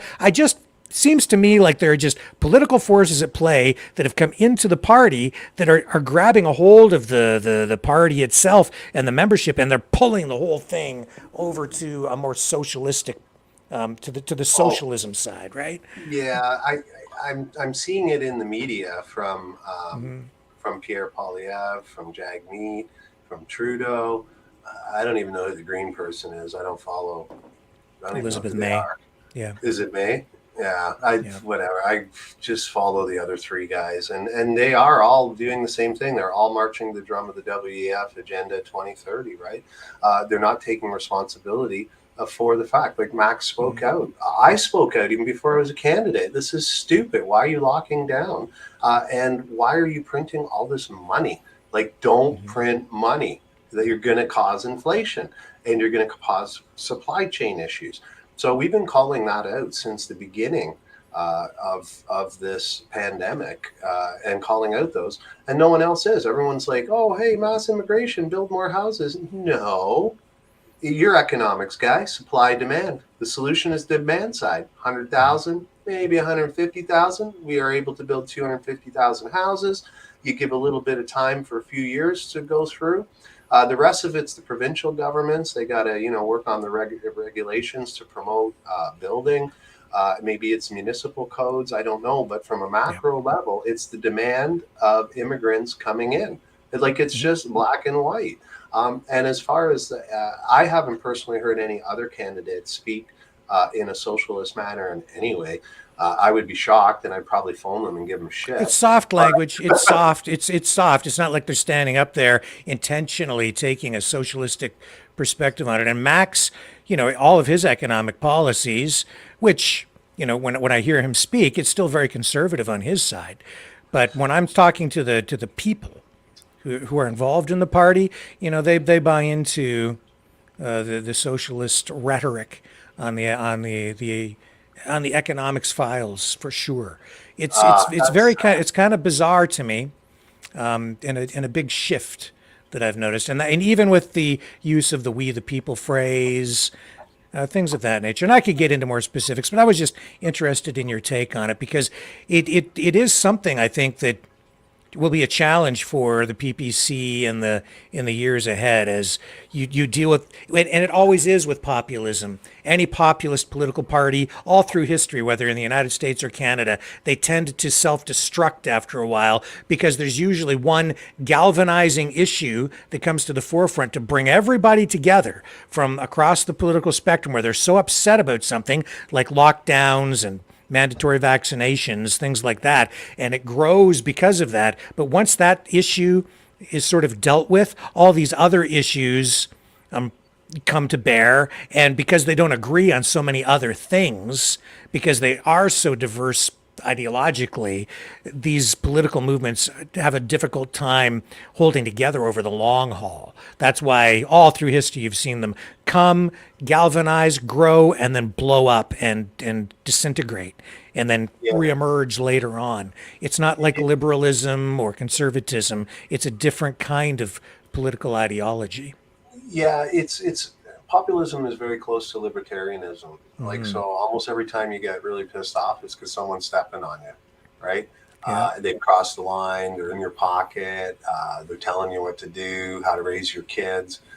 So I think we've addressed the one issue party stance, because obviously our policies supersede the mandates. It just happens that we're built on freedom because we're libertarian, right? We want smaller government. We're conservative because we value the values of European and Christian values, right? We do, and we believe in fiscal responsibility, and I don't think those things will ever go away. And if you look at the populism in Europe right now, you're seeing a lot more staying power. So you might actually see the party grow and not merge like the Reform Party did. It blew up and it just went red Tory, Yep. right? Like, and then we're Yep. just back to the same place in 20 years. So I'm confident that that won't happen. I'm very happy with the German party. That's a populist party. In Netherlands, you're seeing it. You're seeing it with Le Pen in France. I can't believe she didn't win, but she didn't. But she's awesome. You're seeing it in Italy. So I don't think the party is going to go anywhere anytime soon, because it's built on those foundations of libertarian philosophy of individual freedom, personal responsibility, you respect, and fairness. And then when you look at our financial policies, they're all conservative, small c, small business, fiscal type things. And as long as we adhere to those policies that resonate with our members, and you had a good point. Some people join, right? I always ask them when I'm canvassing with them, like, hey, and I'm training them, what made you, well, I'll always do the interview, like, hey, who are you? What led you here? And where would you like to go? And a lot of times those people, I tell them, like, what got you here? And one guy is the vaccine mandates. Another guy is the inflation. Another guy is mass immigration. Tons lately of new members are the gender ideology. They just feel that Pierre and Jagmeet, and well, for sure Trudeau, because he's shoving it down our throats. They just don't. They just feel that they're not adequately represented. And then the CPC will just do the convention and say, oh, we'll put these policies here, but they never make them a policy. If you notice the PPC, when we say something, we do it, we stick to it, and we very rarely change our mind, even if we have changed our mind. If anything, we enhance our policy as we start to listen to our new members that come in and our older members as they change. If you look at the PPC policies, they're almost verbatim. I mean, they've been expanded a bit from what Max ran on and came this close to winning the conservative leadership, right? So, Andrew Jackson faded, and then you got back to the red, blue, screw you type government, military complex. We're probably in the same boat, except they had to capture 3 of the parties. So we're really hoping that we're going to be able to keep the momentum. And like you said, you are correct, right? The Liberal came to us because of the lockdowns. Great guy, did what an amazing guy, helped out so much, get the food, helped out our riding for so long. And then when I started to protest the Oakville shop teacher, I lost him as a member, a donor, and a board member. But I gained 4 more. So I see the party growing as it sheds each piece. It's almost like you're going to take 4 steps forward and 1 backwards, and then 2 steps forward, 1 backwards. And our party isn't going to change our policies, because when you're right and you're speaking the truth, it doesn't matter whether it's popular or not. Just keep speaking it, just like we did in the mandates. Just keep telling the truth. Keep telling the truth. Keep being honest, and keep keeping the people's interests at the base of your policies. And it's just a matter of time. Yeah, interesting. it's going to be a challenge for the party. I have no doubt about it. Even when I look at the Libertarian Party, down, especially down in the U.S., if you look at the membership of the Libertarian Party, you start to talk to the people who are involved, you get this bizarre sort of cross section of political views, because you get libertarians who are probably closer to you and I, who want limited government, but then I'll run into a libertarian Marxist who Whoa, there's such a thing. Oh, there's such a thing. Absolutely. A libertarian Marxist, which seems like an oxymoron, but oh yeah, that's a very real thing, because they feel like the government is basically screwing people over. Libertarians do too, right? Government, too much government, there's taxes are theft. So you start getting into that area, and you start to get attract these people who also they're there because they see the government as oppressive. And then you just start to move down the line with these different ideas, and it just kind of morphs into these different viewpoints where the people do come together, but there's like libertarian Marxists and straight up libertarians where they want like almost no government. And then you get into actual anarchists, right? Which is understandable on the libertarian side, because you want limited government as a libertarian. And some people will take that all the way over to the extreme and join the Libertarian Party because they don't want any freaking government. And you get people there who feel like there's no political solution, that the party system is broken, your vote doesn't count for anything, so I'm going to join the Libertarian Party as an alternative, and we just don't want any government anymore at all. So you're kind of getting this wraparound thing going on with libertarianism. It's very strange. That's where the PPC is right now. You're getting people from from all over the place. And in fact, I was at a barbecue during the last election, and I was speaking with a very prominent person from the PPC, and I won't tell you who it was because I don't want to speak out of school here, okay? But I had a lengthy conversation with this person, very prominent in the party, and absolutely an anarchist. Absolutely an anarchist.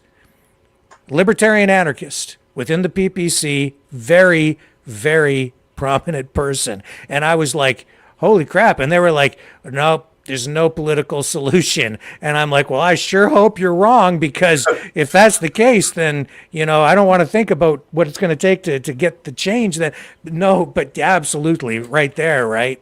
So you're getting people with all these different views on that side. Yeah, like That's politics, though, right? You get a lot of diverse views. That's for sure. My membership is primarily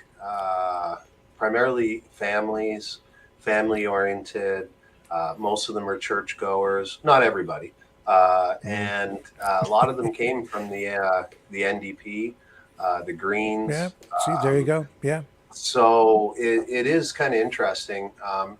It's weird that the Greens come to us because they feel like they're lied to about climate change, and they're environmentalists. They want to protect the nesting ground of a bird protect the species, or they want to do better forest management, or when you run a pipeline, they want to have special safety mechanisms. If there's a spill, you can have a big drain that we can, a game plan to save the environment. And they feel let down. And then the NDP, they're always talking to me. I would kill it in Hamilton because there's so much NDP there. I'd probably be 3 times as many members as I have now. I'd probably be a 10% to 30%. But where I am, it's like you said, it's conservative and liberal, and then it's us and the NDP with like 10% or 8%, whatever. We're small, but there is 40% that's available. And I'm not sure what type of people they'll be. I might find a couple anarchists in the 40%. I might find a communist that's just really confused about our policies. But you're in the wrong party, man. We're individualism. You should look up individualism and collectivism. And get back to me if you still want to sign up for this membership. And I've met people like we've got like very highly educated, successful people, and we've got your normal Joe guy that's working at Tim Hortons. So it's really an amazing mosaic of different backgrounds. I haven't found too many of those extremes you're mentioning in my particular travels, but during the lockdowns, I found some pretty extreme people that were just a little. Yeah, hey, don't sign him as a member. Yeah, Dixie, skip that guy. He's too crazy. But those things inevitably could happen. And I know we're going to have a tough slog. A lot of people predict that, and I'm not sure I follow it totally. And maybe they're right, maybe they're not. But they need like Europe. If we follow the European pattern, we need one more majority conservative government to screw us, and then they'll believe us, right? Like, and we're one election behind. And that's what some of the numbers have said in Europe, how it happened. They needed to have the conservatives say all the things they wanted. Yeah, I'll fight gender ideology. Yeah, I'm going to roll back gun laws. Yeah, I'm going to, like, whatever it is that they say, right? And didn't mean, don't do it. And then the landslide goes to the Populist Party. That's what we've seen in Italy. We're going to probably see it in Germany. We've seen it in Netherlands. And Poland and Hungary already had their heads screwed on straight a long time ago with regards to how to run a country, how not to have mass immigration, how to have organic growth, how to protect your culture, assimilate people. So those are the lessons for Canada. And so, maybe I won't get in till 2029. I don't know. But along the way, like I said, I'm Michael Bator, the dad with a daughter in school, and I'm concerned about that. I'm concerned about my friend's small business. I'm concerned about my own bodily rights and my own rights and freedoms to travel. So regardless of that, it's going to be an interesting ride. I can't not look at the tyranny and walk away from it, and I will just fight it and fight it and fight it and fight it. And if I don't get in, so be it. But hopefully I'm making a difference in my community. Well, historically, populist parties have been parties of the people. They have been parties for the working class. Politics has been sort of inverted in recent years, where conservatives, who used to be viewed as working for big business and capitalism, if you want to characterize it that way, are now also sort of more fighting on the side of the common person, but the PPC even more so as a populist party. It's a party fighting for the common man, for common people. Yeah, And that's you nailed that. So when I was doing, the reason why I think I do well in Hamilton is because they're NDP. And during the rallies, I stand for farmer. No, it wasn't that one. I support them a lot in their rallies and things like that. And I think it was around the truckers, the second week of the trucker convoy, we were rallying in Hamilton. And I remember having the bullhorn, and I said, "Hey, so how are your unions doing, boys?" And everyone's like, "Boo, boo. Hey, how's that NDP party of the workers working out for you?" Oh my God. And they were booing like crazy. You know that the residents of the PPC, we are the working people's party. We are the small business party. We are the fiscally responsible party, and we're the party that wants you to select your path in life. We don't want to interfere. We don't want to impose, right? Because I think the only thing in the way of Canada being great is the government, right? Unleash Alberta. Unleash the East, right? Unleash Canadians, allow competition, take the barriers to agriculture out, take the barriers out in small businesses and all these regulations. One of my members, a great guy, he in COVID, he had it. He said, "That's enough. I'm selling my business. I'm done.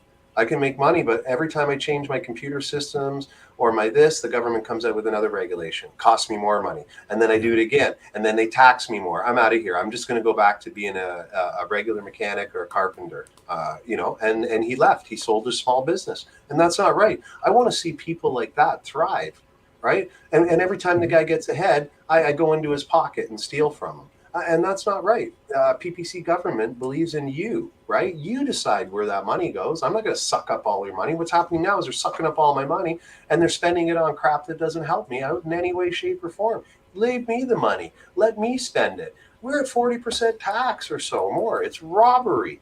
And nobody's talking about it. And the things killing our country are mass immigration, the gender ideology, and the climate hoax scam to tax crap out of us. Right? Mm-hmm. And now they're attacking farmers, energy, and food. You're attacking energy and food. And that's supposed to be in the best interest of the people. No, everything was fine until you touched it, until you had your carbon taxes, until you set up your committees, until you have your Islamophobia dollars, until you send $10 billion or whatever we send to Ukraine. This stuff's got to stop, right? The PPC wants to put Canada first. And I hate the fact that we get in trouble for thinking of Canadians and get smeared for thinking of Canadians by all parties, right? Whether they're our cousin or whether they're like just way out there, like, it doesn't matter. They're all after us because we want to put Canadians first instead of the globalist the WEF policies, their immigration pact, their Paris Accord, they're inclusive. You can see the word games, right? Inclusive, yep. The rainbow, and now they're stealing we the people from the American Constitution and trying to change the definition of it. So I don't know how we'll fight this stuff. I'm not sure.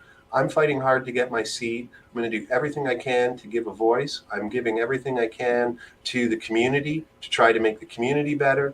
And if I fail to give them a voice at the federal level, at least I gave them a voice at their community levels, helped organize them, helped support them. And to me, that's the reward. The cherry on top would be actually getting to go to the House of Commons and holding these people responsible and starting to put Canadians first. Very well said. Michael Bator, thank you so much for joining us on the program tonight. It's been a delight to have this conversation with you. It's been, I've really enjoyed this. Well, me too. Yeah. And I love the fact that you're transparent, open-minded. You're in tune with what's affecting the country. And it's great to have a discussion to discuss our ideas because that's what we're supposed to do. We're not supposed to go, oh my God, Rick didn't get vax. I'm not talking to him. He's an anti-vaxxer. That Mike guy, he was at the trucker thing. And I'm sick and tired of that. The identity politics got to go. They're all playing the same game. They're shaking the jar with the ants. And I'm sick of being shaken. It is so refreshing to be on a show. I don't think you're that far from me. We should have a beer one day. I think we should. Absolutely. Michael, thank you very much. We're going to take a break, folks, and I will come back on the other side and the show will continue. But we're going to wrap up with Michael. And thank you again, sir. We'll have you back on real soon. Thank you. And thank you to your audience. It's been a pleasure to be here. You take care. And don't forget, this time I remembered. You can follow me at michaelbator.com. Last time I forgot, he reminded me, so I'm letting you know. And when you go to the website, you can click anything, Twitter, Instagram, email. Within 5 seconds, it'll ask you if you want to go into the newsletter. Rick, thanks a lot for being in the newsletter. I really appreciate that. It really, I write things and I wonder how people feel about it. And to be on the show and discuss this topic with you was really awesome. So thank you so much. My pleasure, my privilege. And again, we'll have you back. All right, folks, here we go.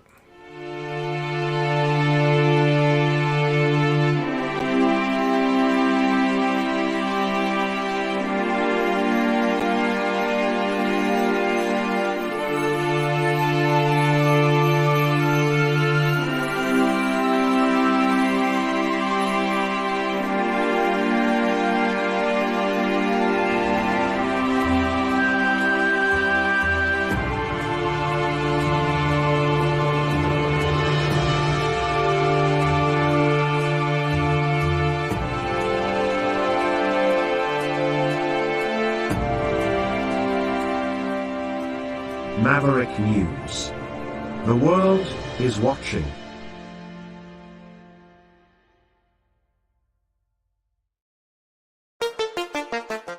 The New World Order. Government overreach. The Great Reset. Mainstream media lies. Now more than ever, independent voices are needed.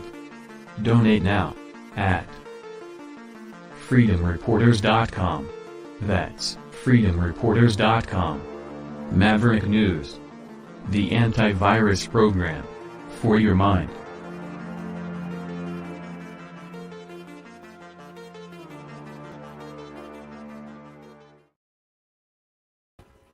And I'm back. Okay, so what are we going to talk about now? I don't know. That was a great conversation, though. I'm really grateful to Michael for doing that. It was enlightening. I guess we'll talk a little bit more about what's going on in Israel. And I just have a message coming in here. Okay, just checking. Those messages that come in, sometimes they have news stories that we really should touch on when they erupt, so it keeps us current. So Joe Biden met with Jewish community leaders today at a round table discussion. And America's second gentleman, I think is the way you refer to it, if I get it correct. Anyway, the vice president's husband. He was at the side of Joe Biden this afternoon, and we're going to go to the White House for remarks from both him and the president. Let me just get this up on the screen for you. And off we go to the White House. And here we go. And gentleman of the United States, Mr. Douglas Emhoff. Please, everybody sit down. Thank you. Please be seated. Good afternoon. Good afternoon, everyone. Thank you so much for joining us today. I'm going to start by just saying the Vice President and I are outraged at these horrific terrorist attacks in Israel perpetrated by Hamas. We are outraged. With our broken hearts, we are sending our love, our strength, and our unwavering support to the people of Israel. I'm honored to be with all of you today as an American, as a patriot who loves this country, but also as a Jew. And like all Jews, I feel a deep, visceral connection to Israel and its people. We witnessed a mass murder of innocent civilians. It was a terrorist assault. There is never any justification for terrorism. There are no two sides to this issue. The images that we saw will be seared in our brains forever. Rockets falling on cities, people dragged from their homes and shot dead, children sheltering from bullets, bodies lining the streets. And all the while, we see videos of these terrorists cheering on these atrocities. The toll on Israel and the Jewish community is hard to imagine, but we can imagine it because it's happening. And I know many of you have sent texts and calls this weekend checking on loved ones. And I know too many of you received heartbreaking replies. And we know today that at least 22 Americans won't be coming home. I know you're all hurting. The entire Jewish community is hurting. I'm hurting. And we grieve with you. We stand with you. But thank God we have the steady leadership of Joe Biden and Kamala Harris during this unthinkable time in our history. Their moral compass, their calm, empathy are what we need in this time of crisis. And we saw that yesterday when President Biden, with Vice President Harris and Secretary Blinken by his side, powerfully addressed the nation and made clear to the world that Israel has the United States' unwavering support. Our president and vice president are making sure Israel has what it needs to defend itself. We are grateful for their leadership and support for Israel at this exceptionally difficult time. We also acknowledge and address how these events I'm going to will talk about impact this in a us as minute. Jews, and why we're here to have this discussion. I know many of us feel a deep fear that these attacks will, unfortunately, and already have, led to a rise in hate and anti-Semitism. We're already seeing it. And that's why this discussion and the work you and your organizations do is so vitally important. Almost a year ago, I sat right I'm going in to this give you a spot, take that nobody in else this is very giving you. room, and many of you were here with me that day. And then we called attention to the epidemic of hate that we're facing. And following that meeting, we took action. And in May, the Biden-Harris administration released the first ever national strategy to counter anti-Semitism. The plan includes over 100 meaningful actions we are taking right now to fight back against anti-Semitism and hate. And each of you played a role in crafting this strategy. We couldn't have done this without you. So thank you for the work that you've done, that you're continuing to do. And as we're going to discuss later, myself and the Biden-Harris administration officials are working with federal, state, and local leaders to implement this plan across the country. We're going to continue to bring people together, and importantly, we're going to build coalitions to fight back against hate. We cannot do this alone. The story of the Jewish people has always been one of perseverance and resilience. In dark times, we come together and we fight back, and we also seek to build a better world. Last year, before my trip to Poland and Germany, President Biden took me into the Oval Office. He told me how his father had taught him about the horrors of the Holocaust, and how he later traveled to Dachau with his children and grandchildren to teach them those same lessons. So I know firsthand how important it is to President Biden to preserve our Jewish history and to make sure that hate has no safe harbor in America and the world. As an American Jew, I am so grateful that in this moment of tumult and pain, we have Joe Biden as president and Kamala Harris as vice president. It is now my honor to introduce a true advocate for the Jewish community. Please join me in welcoming President Joe Biden.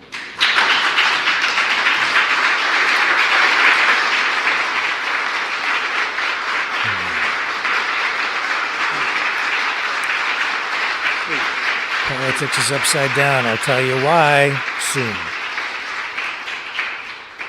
Folks, I came first of all to say thank you. Thank you to all of you in this room. You've not only cared, but you've been breaking your neck the last couple of years to deal with this overall issue of anti-Semitism. And I know many of you are personally impacted by what's happened in Israel. There are thousands of dual citizens, maybe some of your relatives that are there. And Doug, I want to thank you for all the work you've done on behalf of our administration to combat anti-Semitism. And I apologize, I've been on the phone around the clock with our friends around the world, quite frankly, discussing what's going on in Israel. And I want you to know that I want to thank you as well for, all of you as well, for working, the work you're doing to bring comfort and in this moment of grief for those who are grieving as well. And you'll read this weekend in synagogue, the Torah teaches us that God made stars to, quote, give light on the earth and separate light from darkness. Give light on the earth and separate light from darkness. You know, it's been hard to find that light during the darkness of these past few days. When terrorist groups like Hamas brought not only terror, but sheer evil to the world, evil that echoes the worst and matches, in some cases exceeds the worst atrocities of ISIS. More than 1,000 civilians slaughtered in Israel. By the way, I've been speaking with a number of Israeli leaders, a number of leaders around the world, leaders in the region as well. And, you know, among those who have been victimized of this evil, who've been killed, are at least 22 American citizens. This attack was a campaign of pure cruelty, not just hate, but pure cruelty against the Jewish people. And I would argue it's the deadliest day for Jews since the Holocaust. The deadliest day since the Holocaust. One of the worst chapters in human history that remind us all that expression I learned from my dad early on, silence is complicity. Silence is complicity. It really is.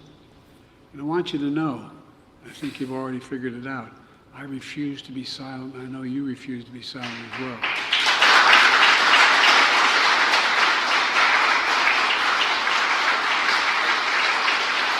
And you all,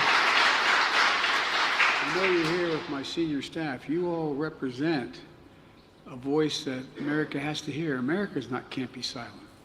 You know, we not only reject terrorism, but it goes beyond that. It goes beyond rejecting terrorism. You know, I spoke with Prime Minister Netanyahu for I don't know how many times, but again this morning. And already we're surging additional military assistance to the Israeli Defense Force, including ammunition, interceptors to replenish the Iron Dome, and we've moved the U.S. carrier fleet to the Eastern Mediterranean, and we're sending more fighter jets there in that region. And made it clear to the Iranians, be careful. We want to make it real clear. We're working on every aspect of the hostage crisis in Israel, including deploying experts to advise and assist with recovery efforts. Now, the press is going to shout to me, and many of you are, that, you know, what are you doing to get these folks home? If I told you, I wouldn't be able to get them home. Folks, there's a lot we're doing. A lot we're doing. I have not given up hope of bringing these folks home. But the idea that I'm going to stand here before you and tell you what I'm doing is bizarre. So I hope you understand how bizarre I think it would be to try to answer that question. In the days ahead, we're going to continue to work closely with our partners in Israel and around the world to ensure Israel has what it needs to defend its citizens, its cities, and to respond to these attacks. As I said yesterday, my commitment to Israel's security and the safety of the Jewish people is unshakable. The United States has Israel's back, and I have yours as well, both at home and abroad. You know, you can see the pain in some of your faces. I walked into this room. You okay, kiddo? Well, your fear for family, friends back in Israel. You worry about kids being targeted in school, about going about their daily lives. You're hurt by the downplaying of Hamas's atrocities and blaming Israel. This is unconscionable. And I've asked members of my team, including Homeland Security Secretary Mayorkas and Attorney General Garland, to work intensively with our Jewish community partners so many of you here to set up security around Jewish life in America, identify, prevent, and disrupt emerging threats that occur. You know, we're also going to continue to condemn and combat anti-Semitism at every single turn, at every turn. You know, the past few days have been a solemn reminder that hate never goes away. Hold on a second, I used to think you could defeat hate, that you could make it, all it does is go underground. It just goes underground, it doesn't go away.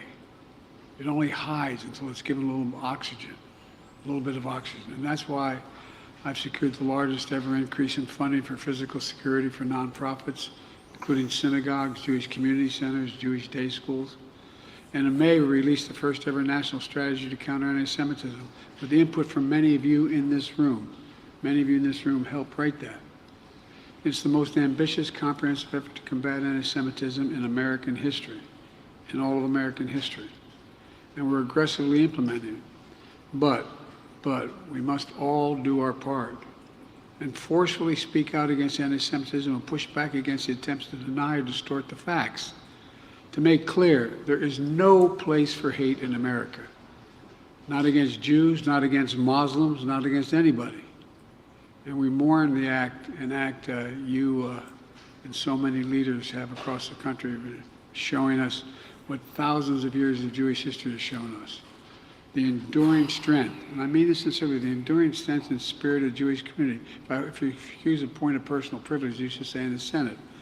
That's why I took my kids, everyone when they turned 14 years old, one at a time, put them on a plane and took them to Dachau. I wanted them to see But you could not know what was going on walking through those gates. You could not fail to understand as a country what was going on. And that's a fact. It had a profound impact on my children and my grandchildren. Some thought taking a 14-year-old grandchild was not a mistake, but I took them one at a time. I got 3 more to go. And folks, it's important.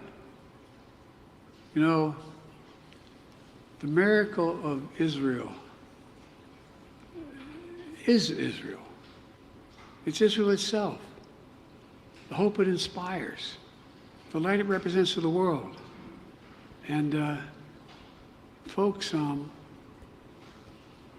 I was asked in one of my very frank conversations with Bibi and with Herzog, so why do I feel so deeply about this? It's not about the region. I truly believe were there no Israel, no Jew in the world would be ultimately safe. It's the only ultimate guarantee. The only ultimate guarantee. The only ultimate guarantee. And folks, because of you, and I mean this sincerely, because you're speaking up, because of the intensity and the intellect and the brilliance you bring to this cause, I think we have a chance to end this in a way that it makes it very difficult for it to be repeated. I want to thank you for your leadership. And as I said, there's a lot to talk about. And, but I'm really, quite frankly, concerned as to, it's hard to talk about this without detail. And it's contrary to our interests to let out the detail of what we're going on. I mean, this is just round the clock, as you understand. You fully understand. But, you know, I've known Bibi for over 40 years. A very frank relationship. I know him well. And the one thing that I did say, that it is really important that Israel, with all the anger, frustration, and just, I don't know how to explain it, that exists, is that they operate by the rules of war. The rules of war. And there are rules of war. And I believe Israel is doing everything in its power to pull the country together, stay on the same page, and we're going to do everything in our power to make sure Israel succeed, and God willing, to bring home those Americans who are in harm's way. I'm going to let you all have the private conversation you've been having, which you should continue to have, but it just came to basically, I really mean it from the bottom of my heart. I give you my word as a Biden. Thank you. Thank you for the intensity of your support. It matters. It matters that Americans see what's happening. I mean, I've been doing this a long time. I never really thought that I would see and have confirmed pictures of terrorists beheading children. I never thought I'd ever, anyway, but there are countries in the region that are trying to be of some help, including Arab nations that are trying to be of some help. So, anyway. Mr. President, where do you draw strength and inspiration in these troubled times? From my faith. From my faith. My faith that at the core of every human being is a spark of humanity and decency. It's got to be touched. It's got to be spoken to. That's what you do. That's why you're here. It's not about, you know, revenge. It's about decency. Just basically decent. Just basic decency. Treating people with a sense of, I don't know quite how to say it. Because you're senile. But I know we can overcome this. I know we can overcome this. Look, I don't know anything about the kind of loss it's talking about. I know a little bit of like to feel loss, lose people you adore, get a phone call saying they're gone. I get that part. Not the same, but I get the part. And what I've learned is that as we persevere, we can grow. And the day will come when the memory of that person or those persons bring a smile to your lips before it brings a tear to your eye. It will happen. It will happen, but God, it takes a long time sometimes. And when it's born out of something that has been anything from a mistake to a vicious, vicious intent, you know, it varies in degrees. I'm not saying I know the same, but I just, look, I mean, I'll never forget. Yes, you will. In 2 minutes, you'll forget. Anyway, you just forgot. I just think that if we stay true to our values, pursue with every inch and every bit of our energy to get this right, we can bury this again and bring people back, and bring people home and bring it together. I think we can change the Middle East. But then again, I have been referred to as a congenital optimist. And I'm not going to answer any questions from you guys right now, but my team here knows when the press is gone, they'll talk more directly to you. But even then, they're not going to be able to tell you all that we're doing and all that's going on. So. Question, sir. We say thank you. 80 years ago this week, a group of 400 rabbis came to Washington, hoping to meet with Franklin Delano Roosevelt and appeal to him to act to rescue the Jews who were being persecuted in Europe.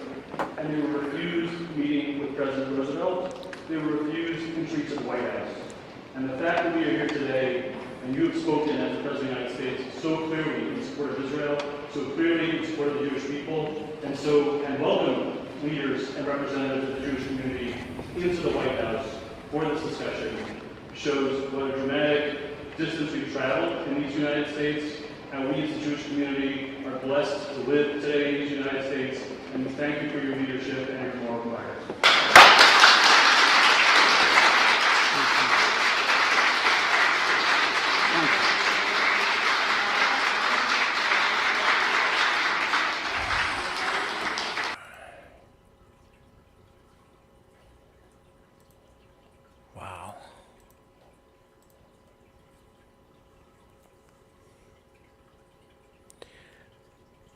I made notes.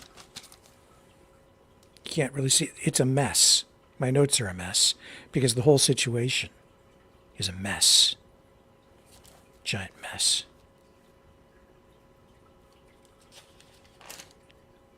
A mess. And it's beyond serious, beyond dangerous. Beyond dangerous. Oh my God. I'm going to take a break. When I come back, I'm going to dig into it. I'm going to give you a take on this nobody else is giving you. I'm going to explain why this is so dangerous. This isn't just about Israel. This is about the West. It's about you. It's about the impact it's going to have on us. Right here at home.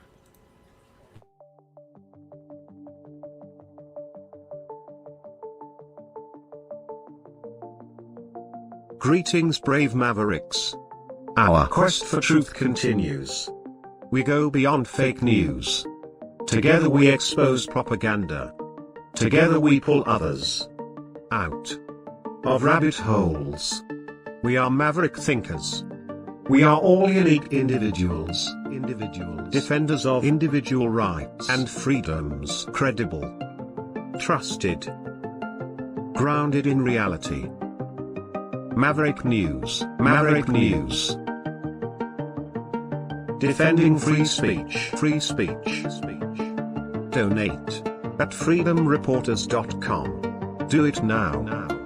Tomorrow may be too late. Too late. Too late. Too late. Maverick News. The world is watching.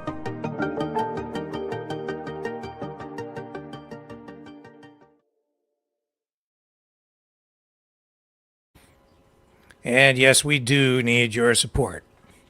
I got giant bills to pay. They are coming due. And I could use your help at freedomreporters.com. That's the truth. That's the truth, too. Yeah, freedomreporters.com. You can also donate at maverickdonations.com. If you are watching on Rumble, you can donate through the Rumble rants as well. Certainly would appreciate the help. But yeah, most people are over here at freedomreporters.com. Please like, share, subscribe as well. That helps us too. Please subscribe over on Rumble. That's where we're growing. Okay, so here's what's going on. This started with Ukraine. NATO pushes into Ukraine. They get right up onto the doorstep of Russia. We all know what's been going on there. The war is not going as well for NATO and the United States as we have been told. Now we're beginning to get the truth about that. Russia has achieved pretty much what it wants to achieve there. They're going to hold on to that territory. At this point, I think the best we can hope for is that this thing comes to an end pretty soon in Ukraine, and Russia just keeps what it has, and we get peace. I'm not so sure that's going to happen, though, because NATO's been doubling, tripling, quadrupling down on everything, and because there has been no resolution and every effort to make peace has failed because it's just rejected out of hand by the West, we're now seeing expansion of the war, which is already a world war being fought in non-kinetic ways, but now it's opened up a whole new front. Not here. No. The strategists who are opposed to the United States and NATO, well, they've figured this out. They've opened up the front on Israel. Why Israel? Because it paints the United States right into it just allows them to, they've just painted themselves into a corner. Look at what has happened over the last number of decades. The United States has alienated just about every country in the Middle East. From Afghanistan to Iraq to Syria, the list goes on. What they did to Gaddafi. Is there a country over there that hasn't been brutalized, abused by an arrogant, overconfident American superpower that has been captured by politicians and a military-industrial complex that continues to enrich itself at the expense of not just the American people, but people around the world? No, I think every country over there has been screwed. And so even when the United States has a friend like Saudi Arabia, they still don't like the United States. And Biden can't even get a proper greeting when he goes to visit. Everybody hates the United States of America in the Middle East because it's just a failed foreign policy. Now, you have Donald Trump in there for 4 years. He brings you the Abraham Accords. But as soon as the Democrats, the fascocrats get back in, bingo, bam, back to war we go. Of course. So now we have a big, big problem. The media is just talking about this like it's another war, a really bad war, the worst attack on Israel since the Holocaust. And yes, civilians killed, murdered.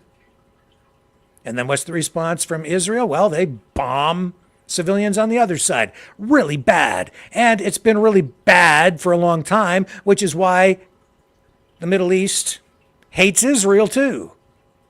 Because they've been doing really bad things with the backing of the United States and the NATO countries, but the U.S.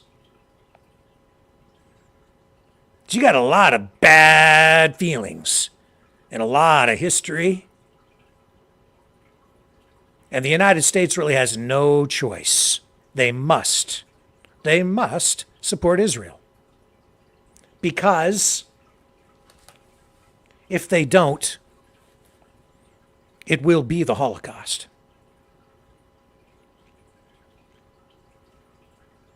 The United States props up Israel. When Nikki Haley came out and said that this wasn't just an attack on Israel, it was an attack on America, she was actually kind of right. I don't like her. I didn't like her response overall, but in that context, in that way, even though I don't know if she fully understood what she was saying, she's actually kind of right. Because it is an attack on the United States, and that's really what this is about. This is a proxy war against the U.S.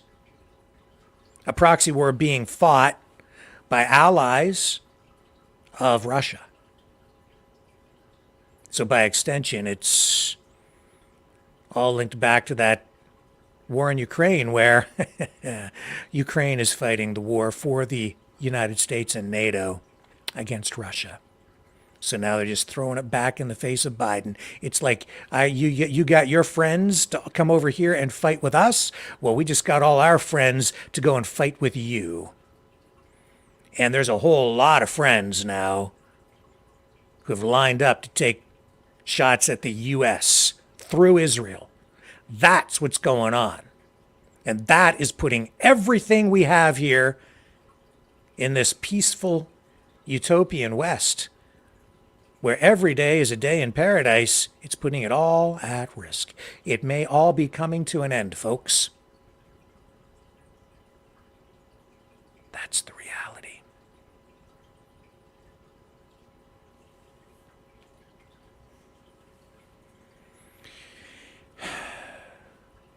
You see,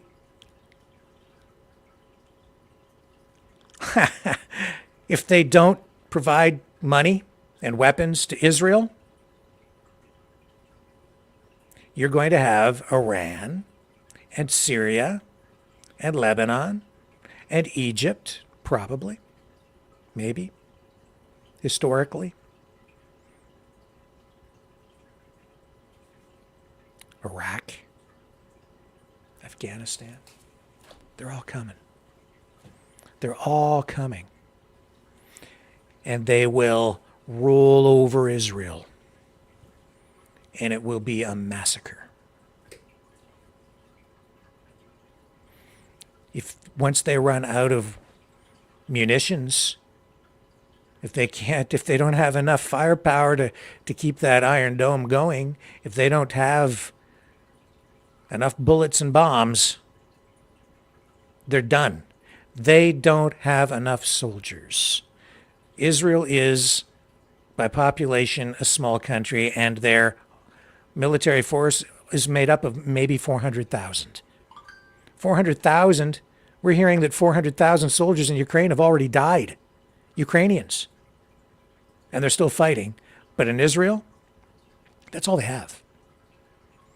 And they just opened up a second front. Syria. Lebanon. They're attacking Israel now. Not hearing a lot about it, not much in the mainstream media, but it's really serious. And Israel saying, oh, we can handle it. We don't need boots on the ground. That is PR. The United States moving ships into the area to provide support. But I'm telling you, with all these other countries lined up against Israel, they're lining up against the United States. And yes, it's true, the United States, through corruption, has been financing both sides. That's not so much government policy so much as it is government corruption. Politicians people from the military-industrial complex hijacking the system in order to funnel money and arms to Iran, to just all these different countries, to terrorist groups, including Hamas. Weapons sent to Ukraine that just never made it into the battle, siphoned off, sold on the black market, sold or even given to terrorist groups. Deals made to enrich certain politicians in the West, corrupt people. And so now they're armed to the teeth. And they don't just get support from the United States through that kind of funding. They get support from Iran, from Russia, because what kind of machine guns were they using when they were mowing down the civilians? Kalashnikovs. AK-47s. Not M16s.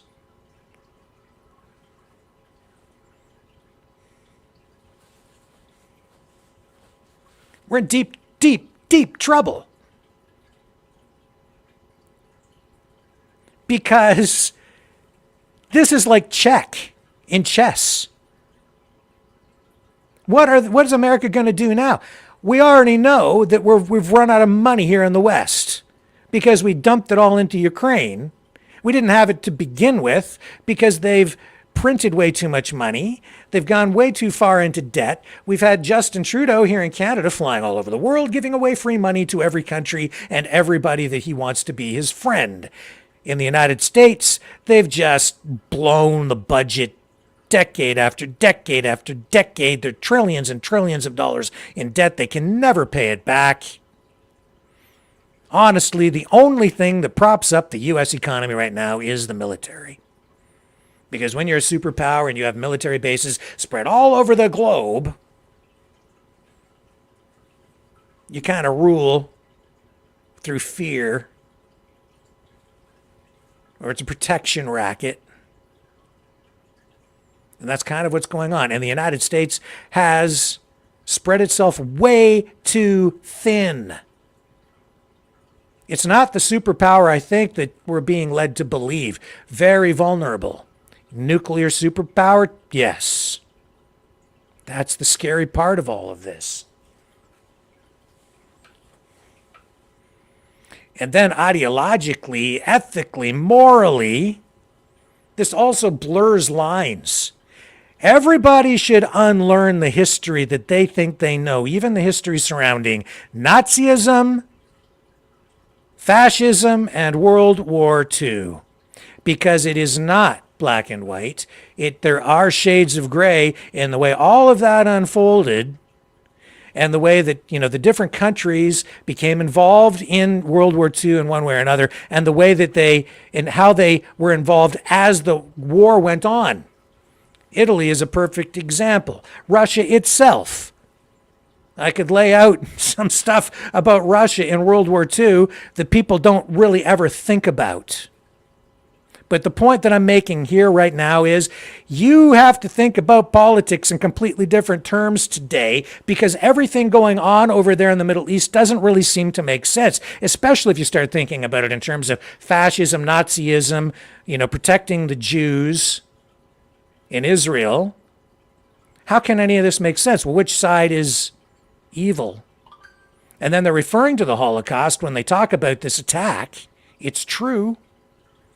So that's why I've said over the last couple of months, well, who's the Nazi now? Which Nazi are we fighting? Who's the Nazi?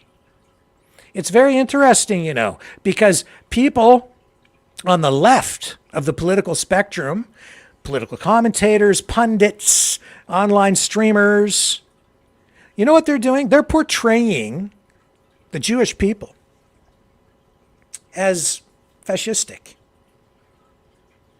Israel as fascistic. Benjamin Netanyahu as a fascist. How can that be? They're Jews. How could a Jew be a fascist? Well, fascism isn't tied directly to race or even religion or culture. No, it's an ideology. It's a political ideology, an economic ideology, a social ideology, for sure. Nazism as part of fascism, or as you integrate those two ideas, National Socialism or International Socialism, fascism, it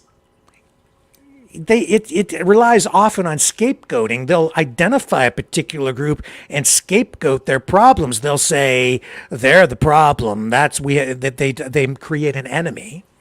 That's what the Nazis did with the Jews. But here's the thing. Right now, you have the Palestinians who hate the Jews in Israel. And you have all these other countries lined up to go into Israel. And I'm telling you right now, there are, from the river to the sea, Palestine will be free. That means they want to wipe it off the face of the planet. And Iran has stated that they want to do that. That's why every effort has been made to prevent them from getting an actual nuclear weapon. Because there are many people who are afraid they will use it against Israel. Well, now, what do we have? We have the United States kind of isolated on this one. Yeah, there are the other NATO nations, but let's face it, the United States is NATO. They're at the head of it. And the West has already spread far too thin. And NATO itself is already now showing signs of cracking in terms of unity. Turkey, critical of where Biden stands on this. Hungary, critical of where Biden is on this. The United States has isolated itself in the Middle East. And Biden sits there tonight and says that without Israel, no Jew would be safe. I'm telling you right now, it's because of what they've done with Israel, the way that they've set this all up and made Israel so dependent on the United States for its very survival that every Jew there is at risk of extermination.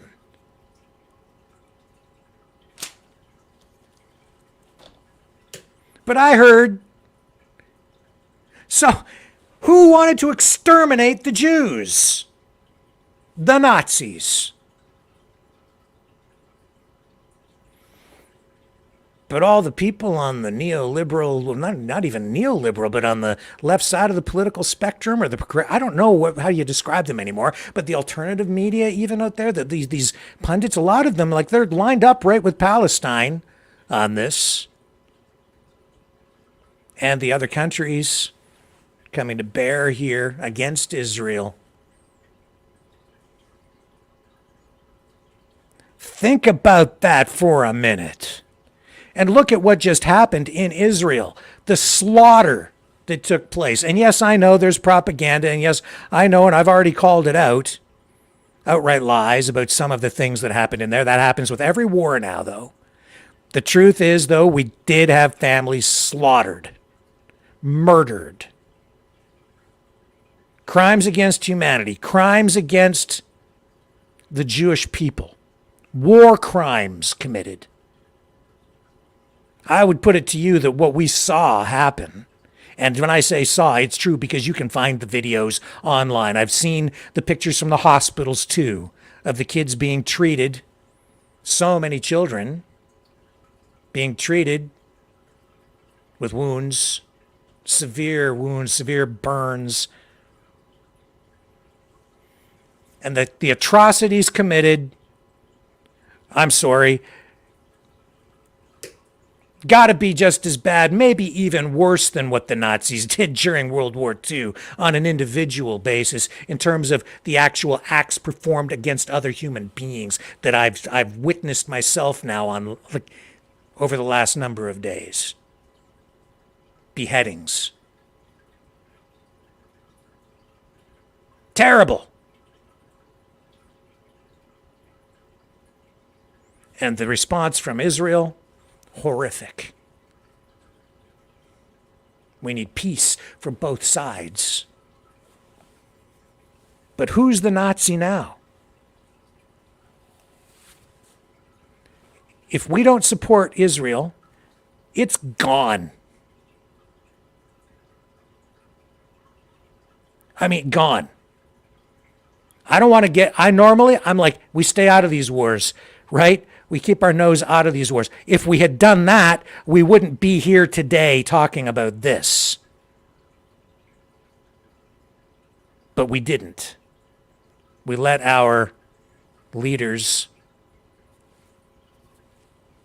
do what they want.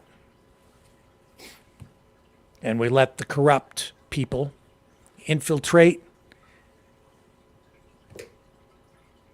and attach like a leech to the system.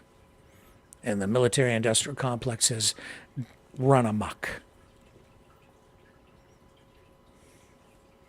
So now it's the United States against the Middle East. Pretty much all the other countries there because of all the crap that's happened over there. You pissed them all off. You don't have any friends left. And even while they smile at you and sell you the oil and allow the U.S. to keep his dollar propped up, it's just about money and corruption and smile and shake your hand while, they prepare to stick the knife in your back when you turn your back because you've been screwing them on the other side. So there's nothing friendly about any of this stuff.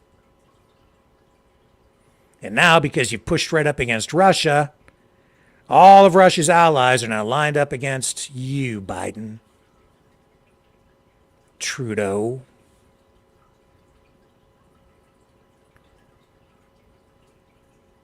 All of them.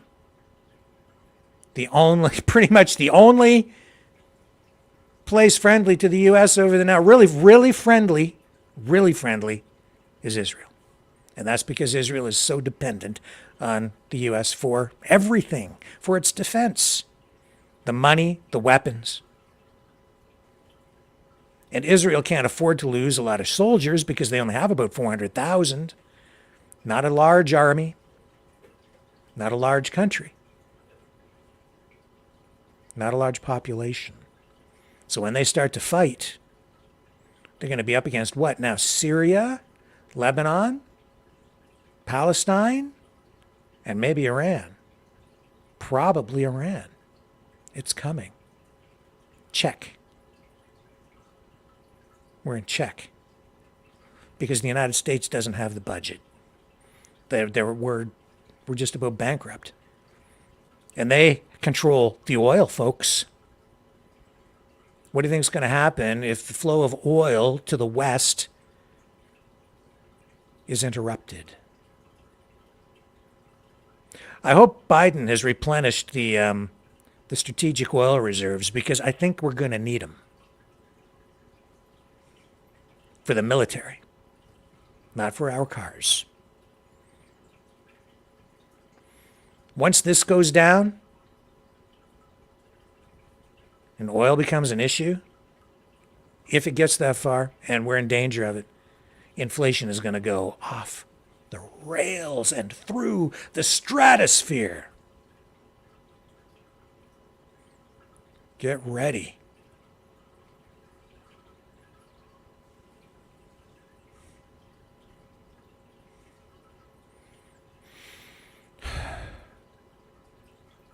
And remember I was saying that it was only a matter of time before they would be coming for our sons and daughters to fight in Ukraine? Not just there. Probably there too. It's that serious. Because they don't have enough boots to put on the ground to weather this storm. We're just getting started.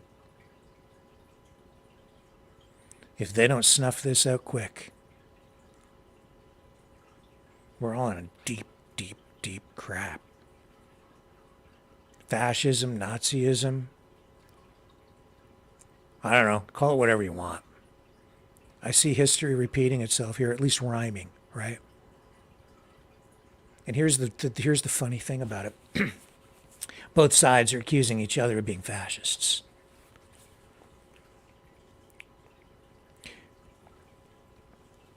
Fascists in the sense, or Nazis in the sense that, on the Israeli side, they're being portrayed as people who view themselves as the chosen people and therefore elitist.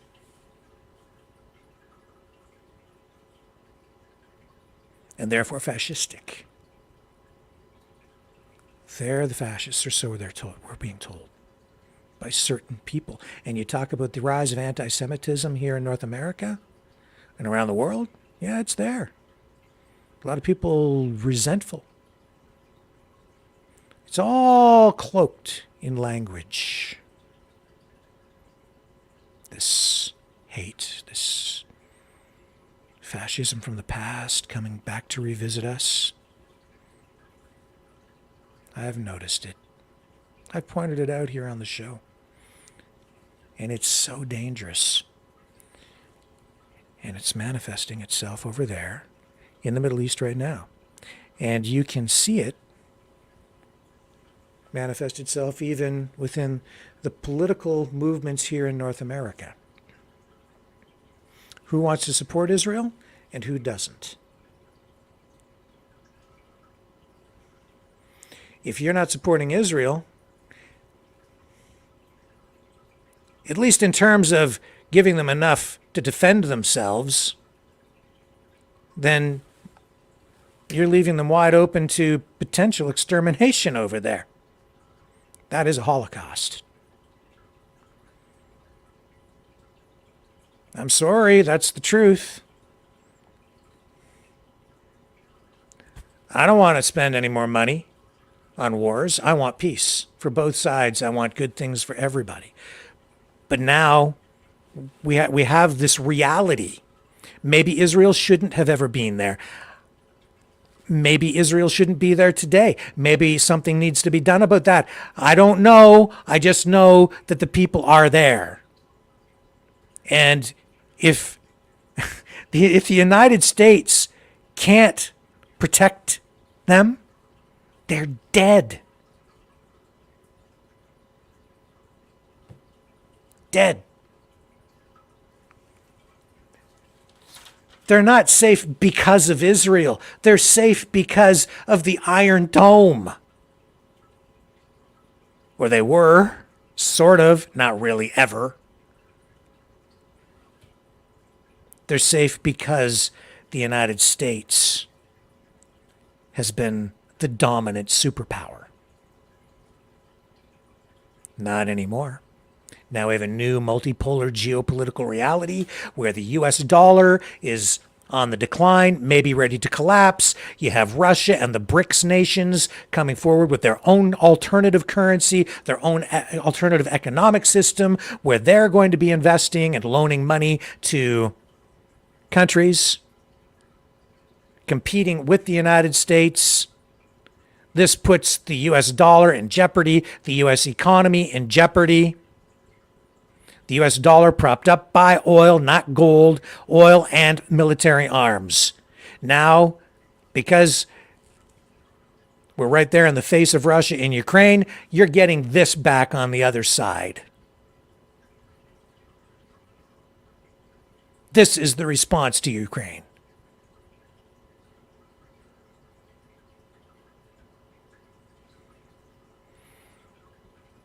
And without the oil, without the deals in place in the Middle East, forcing countries that purchase oil from like Saudi Arabia to buy their oil in US dollars, once that's gone, the US dollar as the default currency of the world, it's over.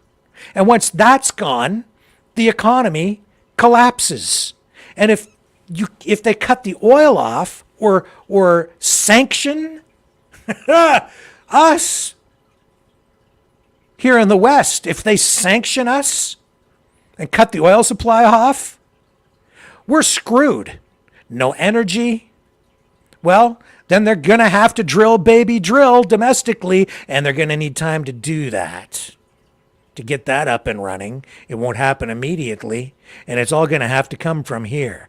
And then, my God, thank God for Alberta and Texas and wherever else and Alaska. Better do it now. Tomorrow will be too late. and the other side ain't gonna wait. They're striking while the iron is hot.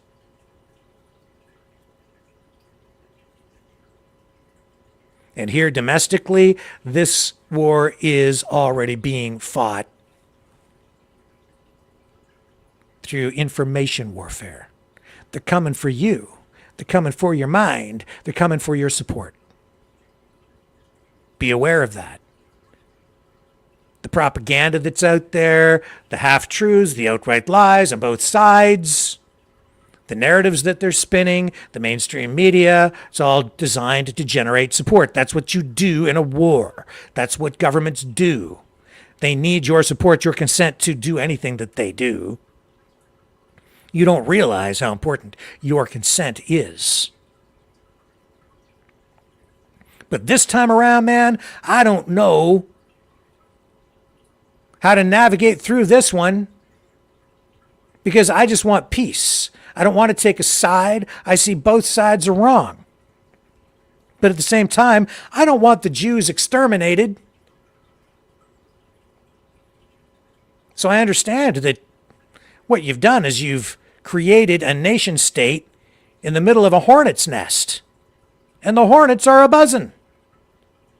Because you've pissed them all off over a long period of time with really crappy foreign policy. You can call it colonialism if you want to. Call it whatever you want. The reality is, we're in a heap of trouble. And we don't really have any friends. And if you want to find out how much we don't have friends over there, I would say, I had a friend of mine just a few years ago, said she wanted to go to Iran. I said, really? Probably not wise. Because if you go to Iran and just walk around over there, you're probably going to find some dudes who don't like you because of where you're from. I worked for a guy for a while who was Palestinian. Is Palestinian. He still is. And he made it pretty clear to me that, if I went over there and just spent some time walking around, there were people who just beat the crap out of me just because I'm white. And because I'm from Canada. Not everybody, but some people. Because we pissed them off. And for other reasons too. That's the truth.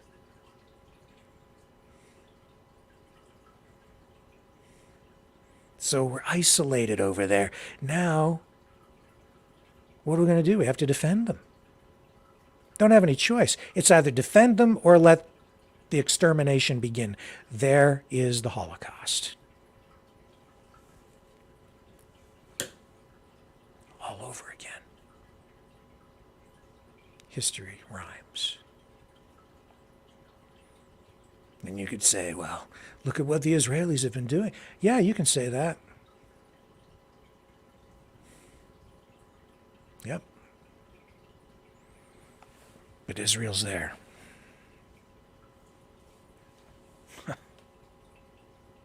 What the hell are we going to do? How are you going to fix this one?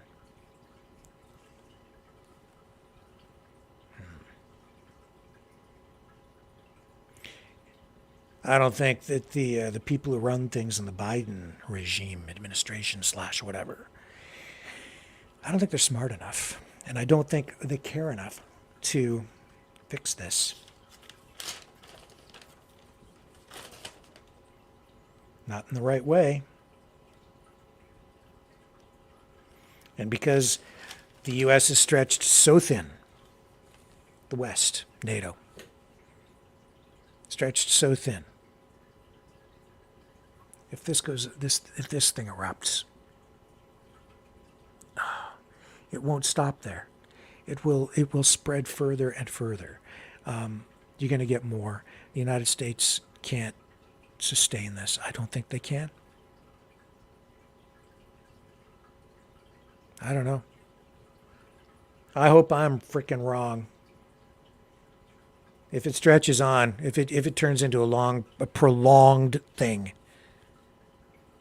and you get all these other countries involved, we're in deep crap. The United States couldn't hold on to Afghanistan. What are you going to do when you've got all these different nations, Middle East nations, against you, against us? And I see the problems. I don't want to support either side. But I don't want to see a Holocaust. And I see the people supporting that, not the Palestinian Hamas side, making excuses for what Hamas has done. I see those are the same people who are calling out, or like always railing against the Nazis.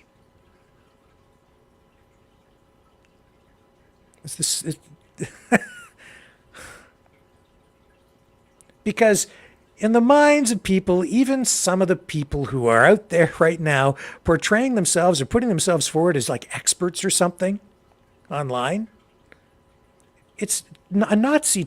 It is a cliche. It's a guy in a Nazi uniform with a swastika thing looking real evil in a movie.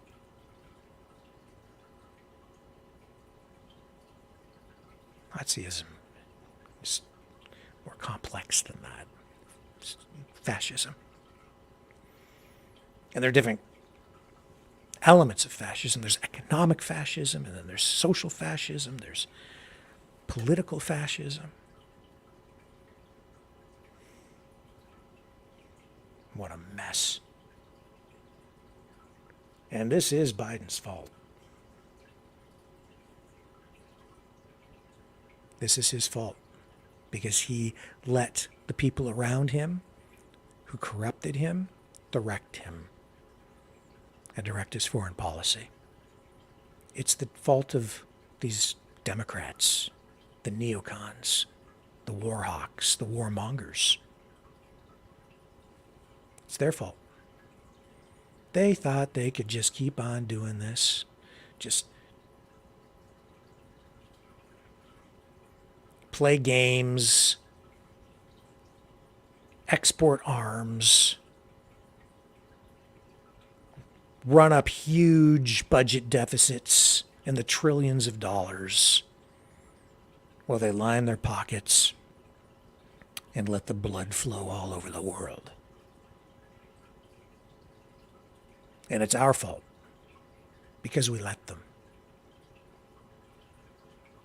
Well, we sat back and watched Netflix.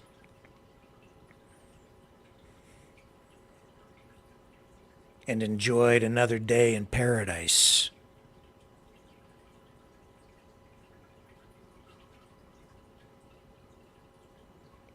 Willfully blind to what's been going on all over the world for so long. As long as we didn't have to deal with it, right? It's just another war in a far-off country someplace that they never really taught us much about in school because we let them dumb us down and never really taught us enough about history for us to care. Never really taught us enough about history to learn from the mistakes of the past. And never learned enough about history to understand that the most important lesson to learn is that we need to let it go ultimately and find forgiveness.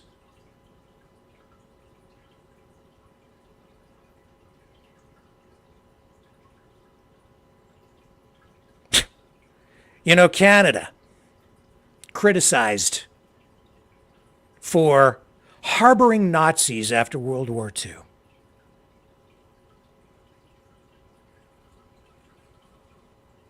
Well, interesting that all that came up just around this time, isn't it? Almost a little too convenient.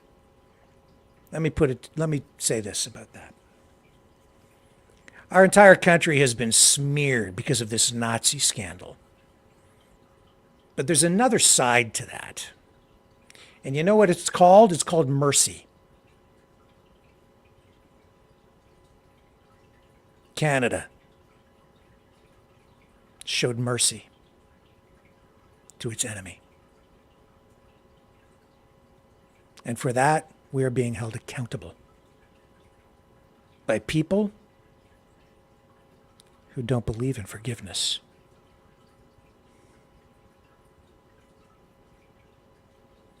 But look at what just happened. Instantly, many of those same people who have been so eager to smear our country, to smear you,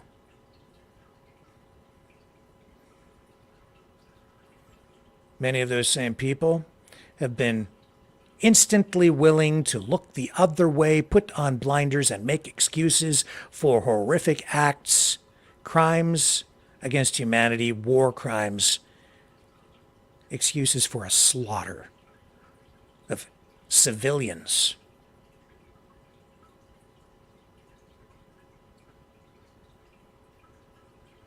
No mercy for the Nazis from World War II. No mercy for the dead Nazis. Yeah, and the half-dead Nazis who are 98 years old. No mercy for them. But lots of excuses, it seems, for people who commit atrocities today. Who's the Nazi now?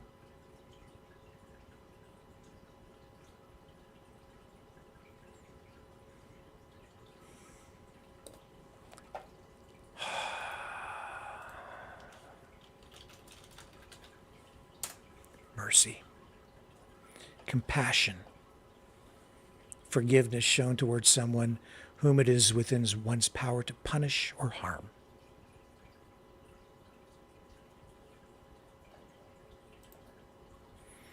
Mercy is the compassionate treatment of those in distress, especially when it is within one's power to punish or harm them. The word mercy derives from the medieval Latin merced or merces, which means price paid. It is the connotation of forgiveness, benevolence, and kindness. That's a very Canadian thing.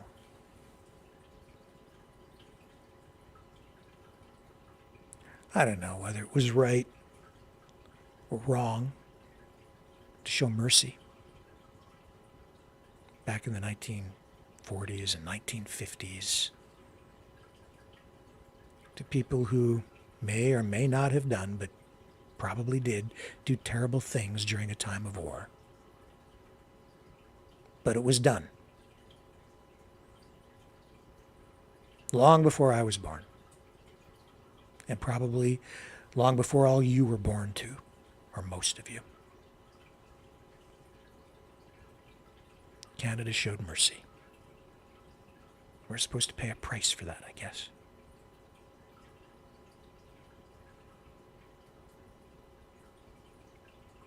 We're paying a price for it right now, too. We're paying a price for what? Vengeance? Anger? More mistakes made? Because people haven't learned the most important lesson of history, which is that you, at some point, have to let it go. That decision was made at some point, well, quite a long time ago. But nope. Some people just are determined to repeat history, and here we go. That's the truth. We can stand against it. I'm not sure how tonight. I don't really quite know, other than to say I just want peace. That's the first step. Stop the killing. Stop it. But it's not going to stop. I know that. So, get ready.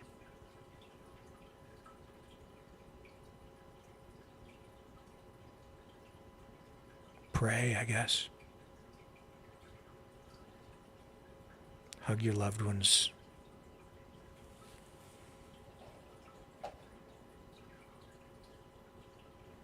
It's getting worse.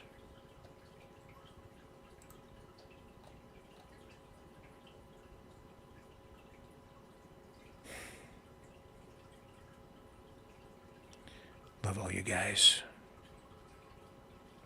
Thank you for spending the time here tonight. See you tomorrow.